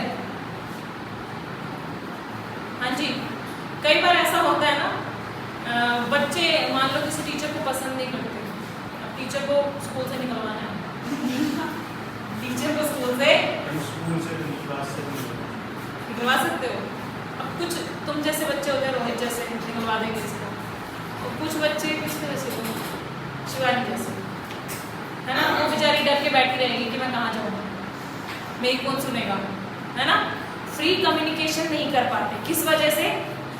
क्योंकि उनके अंदर क्या है? फियर है, फियर वाला इमोशन है, डर है उनके अंदर कि हमारी बात को नहीं सुना जाएगा, ठीक है? तो ये होते हैं इमोशनल बैरियर, जिसमें हम अपनी बात को ही दूसरे के सामने नहीं रख पाते। क्यों रोहित, क्यों मुस्कुरा रहा है इतना? मैंने उससे पूछा था, डर है तो कह रही नहीं, मेरे स्कूल से आई है ना। अब मैं यहाँ जो एग्जांपल लेती हूँ, मतलब वो प्रैक्टिकल रियल लाइफ के एग्जांपल है, ये assumption है, ठीक है? अब हो सकता है डर ना हो, सबसे ज्यादा चुस्ती वही है स्कूल में। मैम उनको डर ही रहता है क्लास से बाहर निकालने का टीचर।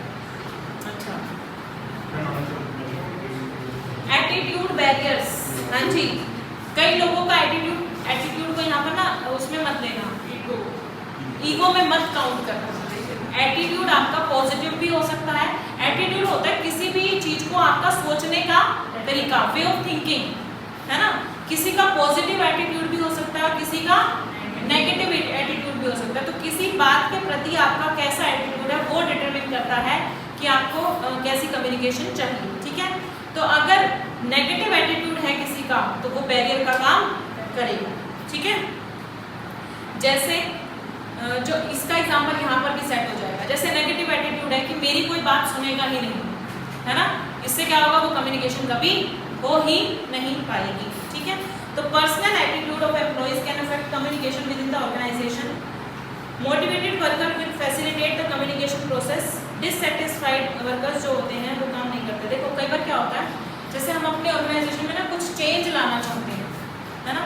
और हमारी ऑर्गेनाइजेशन में ना वो पुराने बूढ़े लोग बैठे हुए हैं, है ना? क्या बूढ़े लोग चेंज को स्वीकार करना चाहते हैं?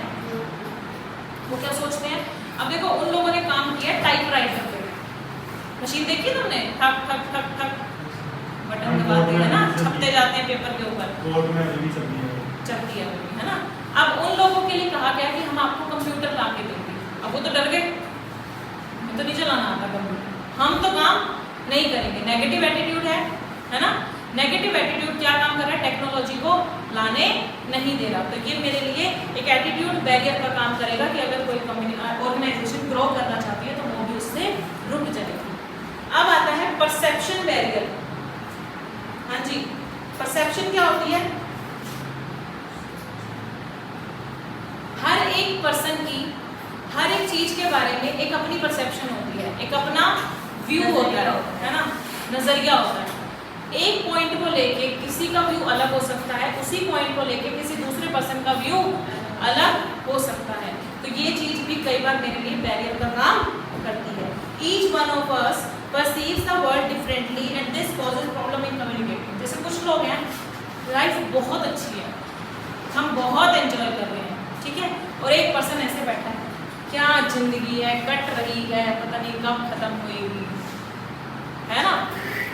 परसेप्शन अलग अलग है ना दोनों के, लाइफ को लेके, एक ही पॉइंट को लेके दो लोगों के परसेप्शन अलग अलग है। The same content is seen and interpreted differently by two people and therein lies the root cause of miscommunication and misunderstanding. Next आता है physiological barrier। physiological क्या होता है? एक मिनट, यहाँ बोर्ड पे मैंने कुछ लिखा, जो सबसे पीछे बैठता है ना बच्चा, उसकी आईज वीक है। अभी उधर मत देखने लग जाना, तनु बैठी है ना, ऐसे देखना नहीं। जो सबसे लास्ट में पर्सन बैठा है उसकी आईज वीक है और उसको सामने से कुछ नहीं दिखाई दे रहा, क्या उसके पास सही मेरा मैसेज जा रहा होगा? बैरियर पे काम कर रहा है ना ये। तो आईसाइट, हियरिंग डिफिकल्टी, किसी को सुनाई नहीं देता, किसी को सुनाई नहीं देता, तो वो भी डिफिकल्टी का काम करेगा, बैरियर का काम करेगा। तो ये है आपके फिजियोलॉजिकल बैरियर्स। नेक्स्ट आता है टेक्नोलॉजी बैरियर। हाँ जी, टेक्नोलॉजी बैरियर, इसमें आपका वो बूढ़े वाला लोगो वाला एग्जांपल सेट हो जाएगा। हाँ, न्यू टेक्नोलॉजी को अगर आप अडॉप्ट करना चाहते हो तो कई बार एटीट्यूड बैरियर की वजह से हम टेक्नोलॉजी को भी नहीं ला पाते हैं। कई बार हमारी पुरानी टेक्नोलॉजी ऑर्गेनाइजेशन में चलती आ रही है वही, और उसमें हम प्रॉब्लम भी झेल रहे हैं, लेकिन नई टेक्नोलॉजी को नहीं लेके आ रहे, तो वो बैरियर का काम करेगी। जेंडर बैरियर पेपर में बहुत बार आता है, इस बार मॉक टेस्ट में भी था। Gender barrier, gender male female है ना, एक अलग परसेप्शन होती है ना। अब इसमें भी ऐसा ही लिखा हुआ है कि जो मेल है ना वो बड़ा लॉजिकल वे में बोलते हैं, एक लाइन बोलेंगे, ठीक है, और सामने वाले को समझ में आ जाएगी। ये ऐसा मत बोलो कि मेरी ऐसी बात है, ये ऐसी लिखी हुई है। और जो फीमेल्स होती है ना वो, है ना, चलते जाओ बढ़ बढ़ बढ़ बढ़ बढ़, है ना, करती है ज्यादा, ठीक है। तो ऐसा है। तो कई बार, अच्छा एक मिनट, लेकिन आज की वुमेन वो कर सकती है जो मैन भी नहीं कर सकती, है ना, ऐसा है ना, एक्सेप्ट सम पॉइंट्स, बस चलो। Men and women communicate differently. The reason for this lies in the wiring of a man's and woman's brain. Men talk in a linear, logical and compartmentalized manner. Women use both logic and emotion. देखो जो female होती है वो logical वे में तो बात करती है, साथ में वो थोड़ी सी इमोशनल भी होती है, इमोशंस के साथ भी बात करती है। तो this may be the cause of communication problem in an office where both men and women work side by side. Men can be held guilty of providing insufficient information and while women may be blamed for providing too much detail. Man को डांट इसलिए पड़ती है कि वो कम बोलता है तो कई बार वो पूरी इन्फॉर्मेशन ही नहीं देता। तूने क्या करना है, मैं नहीं बता रहा, जो मैंने काम कर दिया तो देख ले इसको, है ना, इतनी सी बात में खत्म कर जाते हैं। लेकिन फीमेल अगर एक काम करेगी ना, उसको इतना डिस्क्राइब करेगी, मैंने ये किया ये करती हूँ पूरा दिन, है ना, तो ज्यादा डिटेल देने के पीछे उसको डांट पड़ती है। क्या हुआ इसमें, ये क्या Gender bias is another factor in communication barrier due to traditional mindset. देखो पुराने वाले लोगों का क्या mindset था, क्या था कि फीमेल, ठीक है, due to traditional mindset many men find it difficult to take order from or provide information to women. कुछ लोग men जो होते हैं, men होते हैं, वो ये भी सोचते हैं कि women से डील करना ही बेकार है ना। वो एक बना रखी है ना एक ऐसी फिलॉसफी, अगर गाड़ी में ठुकी है ना उसकी ड्राइवर फीमेल ही होगी, है ना, सुना है ऐसा होता है ना, जरूर होता है ऐसा। मैम और गलती किसी की होगी, चाहे गलती लड़के की हो। स्कूटी स्कूटी गाड़ी नहीं हो। स्कूटी पैर से रोकी है ना इसलिए हाँ ब्रेक नहीं लगाती पैर से रोकती हैं। ये भी बड़ा बना हुआ है कि लड़कियां स्कूटी पैर से रोकती हैं। मैं आज नहीं, मैं डेली स्कूटी से आती हूँ। अब तो ये मत देखिए मैं ब्रेक कैसे लगाती हूँ। ठीक है। हाँ अंशी कुछ कह रहे थे इसमें, वो नहीं लिखा जो मैं कह रही थी। लॉजिकल और कंपार्टमेंटलाइज मैनर में बात करते हैं मैन और वुमेन। लॉजिक भी यूज करती है और इमोशंस का भी यूज करती है। हाँ मैं टोल फ्री में कभी भी बोल करूँगा तो लेडीज ही बात करेगी, फिर ज़्यादा चपड़ करती है ना। ऐसा है वो झेल सकती है दूसरों की बात। मैन के अंदर इतना पेशेंस नहीं होता कि वो सामने वाले की बकवास नहीं झेल सके। मैन के अंदर पेशेंस नहीं होता कि वो सामने वाले की बकवास को झेल सके, लेकिन वुमेन इतना भी पेशेंस रखती है। Yes don't argue. यस लड़कियां इतनी खुश हो जाती हैं जब सपोर्ट में बोल दो तो। आपकी बारी है, आपके बोलिए मार के फेंक के मार के। चलो कितने बैरियर्स हो गए मुझे बता दो जरा। 10 बैरियर्स कितने 10 हो गए, बता दो जाओ नाम। Physical barrier, organisational structure barrier, language barrier, cultural barrier, very good. Next next हाँ परसेप्शन बैरियर। हाँ जी नेक्स्ट फिजियोलॉजिकल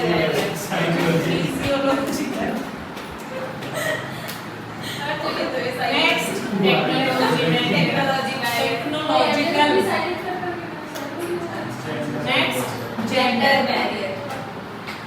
ठीक है समझ आ गया। अब हम करेंगे एक बुक बंद हो गई उसकी तो पहले। अभी तो बुक बंद हो गई है मुस्कान की फटाफट से। खत्म हो गया। मेरा मन है केस स्टडी करवाने का, करवाऊंगी मैं नेक्स्ट क्लास में हम नेक्स्ट क्लास में पर नेक्स्ट क्लास में बात है, सही बात है। रोज तुम मेरे से 2 बजे ऑफ लेते हो, किस बात पे? क्या बच्चे हो? हम देखो मक्खन लगा रहे हैं दोनों। मेरे को मक्खन बिल्कुल पसंद नहीं फिर सही है है। रियल लाइफ में भी। चलो तो चॉकलेट समझ लो। रोहित मल्होत्रा। मल्होत्रा करके यादव लिख दो इसको। लिख दो उनके सब लिख दो। रोहित मल्होत्रा करके यादव लिख दो। रोहित यादव। इसमें रोहित की तारीफ हो रही है, मल्होत्रा की नहीं हो रही, अभी देख तू आगे क्या क्या होगा। अभी तो मैंने यादव करवाया है। एक फ्रेश एमबीए करने जा रहा है, थोड़ा सा कोर्स में चेंज है। ठीक है इसको बस ये कर दूं। बस लिखना ही रहेगा। From ABC Business School received an interview call from an MNC for the position of an intern। एक MNC से इसके पास कॉल आया है इंटर्नशिप के लिए। ठीक है अब इसको इंटरव्यू के लिए जाना है कब? 5 जून को 10 बजे। ठीक है at the company's Gurgaon office। Rohit is excited about the opportunity and began preparing for the interview। बड़ा excited था ये, मैं जा रहा हूँ इंटरव्यू के लिए, देखो अब क्या क्या होता है आगे। अब इंटरव्यू का दिन आ गया 5 जून सुबह 9 बज गए हैं। ठीक है 9 नहीं बजे अभी। ठीक है 8:30 में। रोहित जो कि नोएडा में रहता है वो अपने घर से कितने बजे निकला? 8:30 बजे। ठीक है लेकिन ट्रैफिक जैम में फंस गया और इंटरव्यू के लिए लेट हो गया। अब वो ऑफिस पहुंचा कितने बजे? इंटरव्यू का टाइम क्या था? 10 बजे का। पहुंचा कितने बजे है? 20 मिनट लेट पहुंचा। This unfactored delay makes him anxious and nervous. देखो अगर आप 20 मिनट लेट हो चुके हो तो आपके अंदर ये भी तो चल रहा होगा ना कि अंदर जाके मेरा होगा क्या कि ऑलरेडी मैं 20 मिनट लेट हूँ। थोड़ा सा नर्वस हो जाएगा और भी एंजाइटी आ जाएगी, मना मत कर आएगी। ठीक है after apologising to the receptionist, उसने रिसेप्शनिस्ट को अपोलोजाइज किया कि सॉरी मैं लेट हो गया एंड उसको रीजन बताया कि मैं ट्रैफिक जैम में फंस गया था। ठीक है और उसने कहा रिसेप्शनिस्ट ने जाके वेट कर लो, शेयर पे बैठ जाओ। ठीक है अब 1 घंटे बाद उसको बुलाया गया इंटरव्यू के लिए। It has been one of the longest hours of Rohit's life. ये जो इंटरव्यू के घंटे थे ना ये रोहित की लाइफ के बहुत बड़े घंटे थे जो बीत ही नहीं रहे। On entering the interview room, he finds himself facing a group of 5 interviewers। 5 बड़े-बड़े लोग बैठे थे सामने। ठीक है हाँ बड़े-बड़े लोग मतलब बड़े-बड़े ओहदे में बड़े-बड़े, हाइट में बड़े-बड़े नहीं। ठीक है। रोहित ने कहा good morning sir. Mister A ने कहा please be seated. Why did you get late mister Rohit? बताओ क्यों लेट हुए आप? रोहित ने ना अपने हाथों को पता क्या किया, थोड़ा सा, क्योंकि देखो नर्वस तो था लेट की वजह से कि मुझे मेरा क्या होगा, ऐसे से कर रहा था कि मैं लेट हो गया। ठीक है, हाथ देख लिए ना मेरे। केस स्टडी इसी पे ही बेस है, केस स्टडी इसी पे ही बेस है। ठीक है। रोहित ने क्या किया, clenching his hands, I am sorry I got caught in an unprecedented traffic jam. मैं एक अनएक्सपेक्टेड ट्रैफिक जैम में फंस गया था। मिस्टर बी ने क्या कहा, of course traffic snaps are an everyday occurrence in the NCR. मतलब ऑफ कोर्स ट्रैफिक तो बहुत रहता है इस एनसीआर में, मतलब नोएडा से लेकर आप गुड़गांव आए हो तो यहाँ पर ट्रैफिक तो बहुत रहता है। Anyways tell us about yourself, अपने बारे में बताइए। रोहित तो शुरू हुआ। ठीक है। अब रोहित ने क्या किया, अपनी सीट को ना थोड़ा सा आगे किया बताने के लिए, बस पूछ रहे हैं मेरे बारे में, थोड़ी सी चेयर को आगे सरका के बैठ गया। ठीक है। तो रोहित ने क्या किया, shifting in his seat, what would you like to know about me sir? Sir आप मेरे बारे में क्या जानना चाहते हैं बताइए। ठीक है। अब क्या हुआ, मिस्टर बी ने कहा कुछ भी बताओ जो भी आपको अपने बारे में इंपॉर्टेंट लगता हो। रोहित ने कहा I am a Delhi boy, है ना, born and brought up here. I did my schooling from ABS Public School and graduation and post graduation from ABC Business School. I am an extrovert who gets along well with other people. I am also a focused and hard working person who is result oriented. ये बात रोहित ने अपनी बताई। ठीक है। मैं Delhi boy हूँ, मैंने स्कूलिंग यहाँ से की है, ग्रेजुएशन यहाँ से किया, पोस्ट ग्रेजुएशन यहाँ से की है। ध्यान देना, मैंने स्कूलिंग यहाँ से की है, ग्रेजुएशन यहाँ से की है, पोस्ट ग्रेजुएशन यहाँ से की है। ठीक है। तो ज़्यादा ध्यान दीजिए सारे, ध्यान अच्छे से देना, क्योंकि जब मैं क्वेश्चन पूछूंगी ना, चुप जो बैठा उसी को। ठीक है। मिस्टर सी ने कहा what accomplishments are you proud of? Mister C ने पूछा आपने ऐसा जिंदगी में क्या अचीव किया है जिसका डिस्कशन आप हमारे साथ करना चाहेंगे, बताइए। रोहित ने कहा थोड़ा सा हेजिटेट होके, मैंने ऐसा क्या अचीव किया है ना, थोड़ा सा हेजिटेट हुआ। उसने कहा I have always been a good debater, मैं बहुत अच्छा डिबेटर रह चुका हूँ।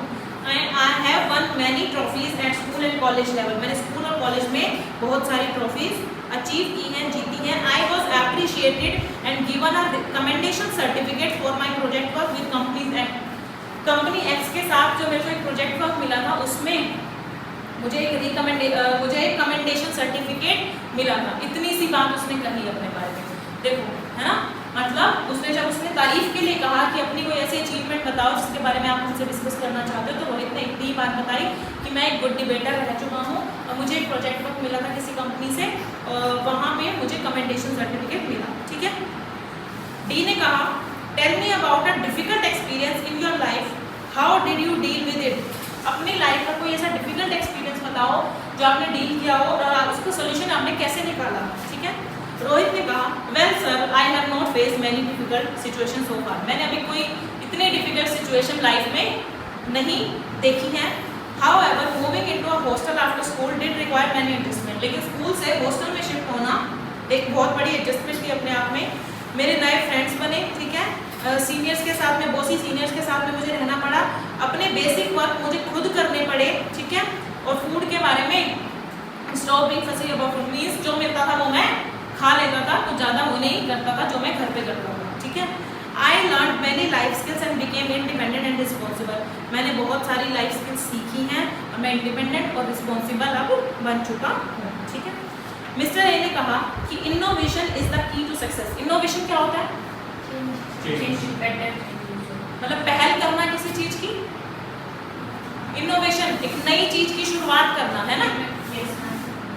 क्या होता है? ये होता है ना। सक्सेस को अचीव करने के लिए इनोवेशन बहुत जरूरी है। Can you think of 5 ways you can use that styrofoam cup in front of you beside holding liquids? वो देखिए आपने कॉफी के कप, है ना, कॉफी के कप वो रखा हुआ है। इनोवेशन होता है कि अपने ना नई नई चीजें निकाल के लाना अपने दिमाग से, है ना। तो उन्होंने कहा कि innovation is the key to success. तो आप मुझे बताओ जो ये कॉफी का एक कप पड़ा है, आप इसमें लिक्विड भरने के अलावा और क्या क्या यूज कर सकते हैं? बता देंगे, जैसे पूछा क्या यूज कर सकते हैं इस कप को? वेरी गुड, पेन स्टैंड बना सकते हैं। और बोलो, उसमें पढ़ के बता रहे हैं। अच्छा ठीक है, नेक्स्ट। मैंने बना रखा। कॉफी तो हो गया ना, लिक्विड तो उसमें फिल हो गया। हाँ क्या बता रहे हो? अभी देखना रोहित ने क्या क्या बताया है, बढ़िया बढ़िया गाना। हाँ कॉकरोच पकड़ने के लिए, ठीक है। करती है घर में।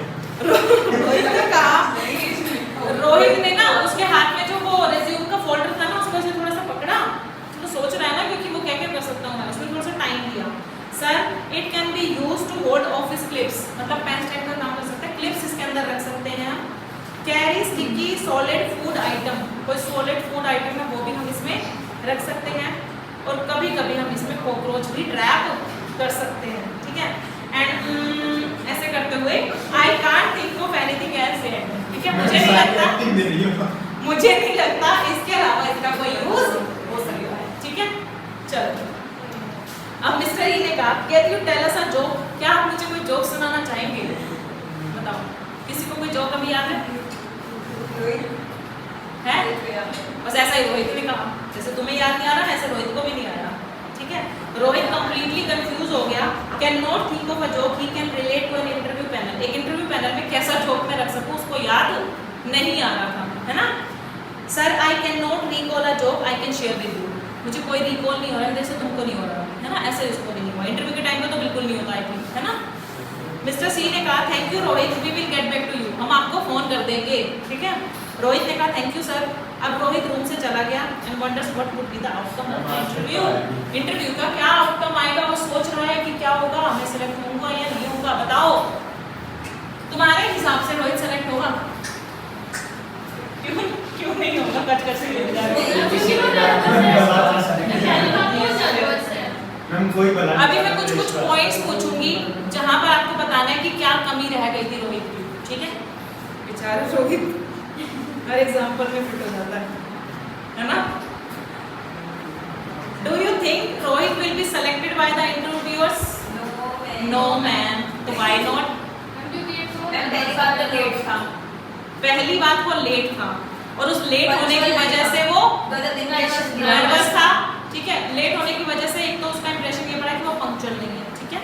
दूसरा नर्वस था, और नर्वस मतलब उसके जो अंदर के इमोशंस थे, नर्वसनेस थी, वो बाहर भी आ रही थी। कब? जब उसने ये किया, समझ रहे हो, जब पूछा था ना कि आप लेट क्यों हुए, उसने ऐसा किया था ना, इससे उसकी नर्वसनेस शो हो गई, इन्फॉर्मेशन दे दी थी अपने बारे में, उसका हाँ ठीक है। चलो बताओ।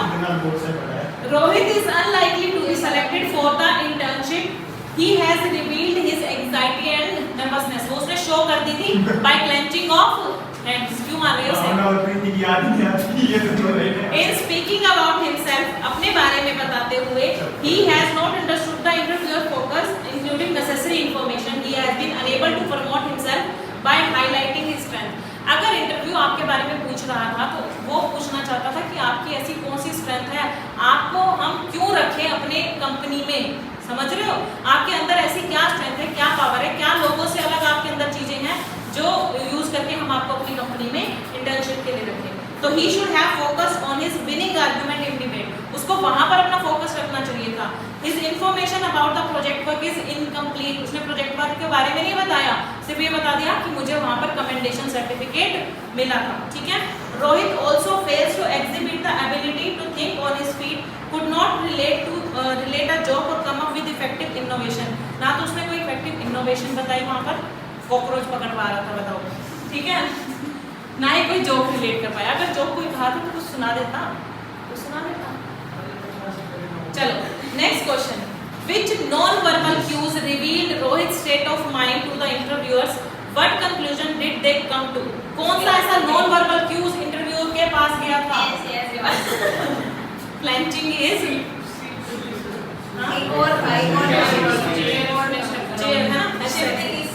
हाँ, और एक उसने अपने फोल्डर को थोड़ा सा ऐसे पकड़ा था जब जोक सुनाना था, नहीं जब उसने इनोवेट वाला था, है ना, वो था। और जब जॉब के लिए कहा था तो थोड़ा सा हेजिटेट हो रहा था, पोज हो रहा था, है ना। ये सब क्या है, ये उसकी नर्वसनेस और एंजाइटी को बता रहे थे, ये उसके नॉन वर्बल क्यूज थे जो इंटरव्यूअर्स को पता चल गए थे, ठीक है। मिस्टर बी ने रोहित से पूछा tell us something about yourself, अपने बारे में कुछ बताइए। तो what did he want to know about Rohit, Rohit के बारे में क्या जानना चाहते थे, उसकी strength के बारे में। उसकी स्ट्रेंथ जानना चाहते थे। एक बात बताओ, जो इसने बताया कि मैंने स्कूलिंग यहाँ से की है, मैंने ग्रेजुएशन यहाँ से की है, पोस्ट ग्रेजुएशन यहाँ से की है, क्या ये सारी बातें आपके रिज्यूमे में नहीं लिखी होती? रिज्यूमे को पढ़ के ही तो आपको इंटरव्यू कॉल आया था, तो वहां पर इन चीजों को बताने की जरूरत नहीं थी, ठीक है। तो he wishes to know about his strength, hobbies and character traits, उसकी हॉबीज, उसकी स्ट्रेंथ जानना चाहते थे। रोहित ने कहा I am Delhi boy born and brought up here, ये सब लाइन बोली थी जब उसने, तो which principle of good communication has he failed to apply here, कौन सा कम्युनिकेशन उसमें इफेक्टिवनेस खत्म कर दी थी उसकी? इसमें सारी बकवास थी। बताओ बताओ, कोई भी रेलेवेंट इंफॉर्मेशन नहीं थी उसके बारे में, इररिलेवेंट डिटेल्स नहीं थी उसमें, अननेसेसरी तो इंफॉर्मेशन। यानी कि उसने उसको अपने मैसेज को क्या नहीं किया था, लॉन्ग कर दिया था, कंसाइज नहीं किया था, शॉर्ट नहीं किया था और फोकस्ड नहीं किया था कि जिससे इंटरव्यूअर का फोकस उसकी स्ट्रेंथ पर रह सके, ठीक है। तो he has added irrelevant detail, interviewer knows about his qualification from his resume, है ना। Rohit should have concise and focus, उसको तो कंसाइज रहना चाहिए था, थोड़ी बात में बोलना चाहिए था और फोकस रहना चाहिए, अपनी स्ट्रेंथ पे ही फोकस उनके सामने वालों पर रखवाना चाहिए था। While talking about his accomplishment, where did Rohit go wrong? जब accomplishments के बारे में बता रहा था, तो रोहित कौन सी चीज गलत कर गया? Which characteristics of effective communication is missing in his answer? बताओ। उसने complete information नहीं दी थी प्रोजेक्ट के बारे में, ठीक है। तो Rohit failed to give complete information about his strength in debating and details of the project he worked on. He should have mentioned the reason for commendation certificate. अगर उसने बताया था कि मुझे commendation certificate मिला है तो क्यों मिला है वो तो बताते, आपने ऐसा क्या अलग किया था जिसकी वजह से आपको commendation certificate मिला। What barriers do you think were present in the interview? कौन कौन से barrier अवेलेबल थे? इमोशन का नर्वसनेस हो जाता हाँ, वो नर्वसनेस इमोशंस में ही आ गई ना, इमोशनल बैरियर था, है ना। तो emotions created communication barrier for Rohit, ठीक है। अगर यही केस स्टडी में घर के लिए देती ना तो इतना मजा नहीं आता। नहीं आता। क्लेंचिंग और हैंड्स कौन करके दिखाता आपको, है ना, कौन करके दिखाता आपको, ये वाला जो था कि मैं कुछ नहीं सोच पा रहा। तो इसीलिए मैंने यहाँ पर एक केस स्टडी करवाई, बाकी के जो प्रैक्टिकल एक्सरसाइज है वो आप घर से सोल्व कर लेना। आप क्वेश्चन में ज़्यादा डूब गए आज। हाँ, रोहित था ना क्योंकि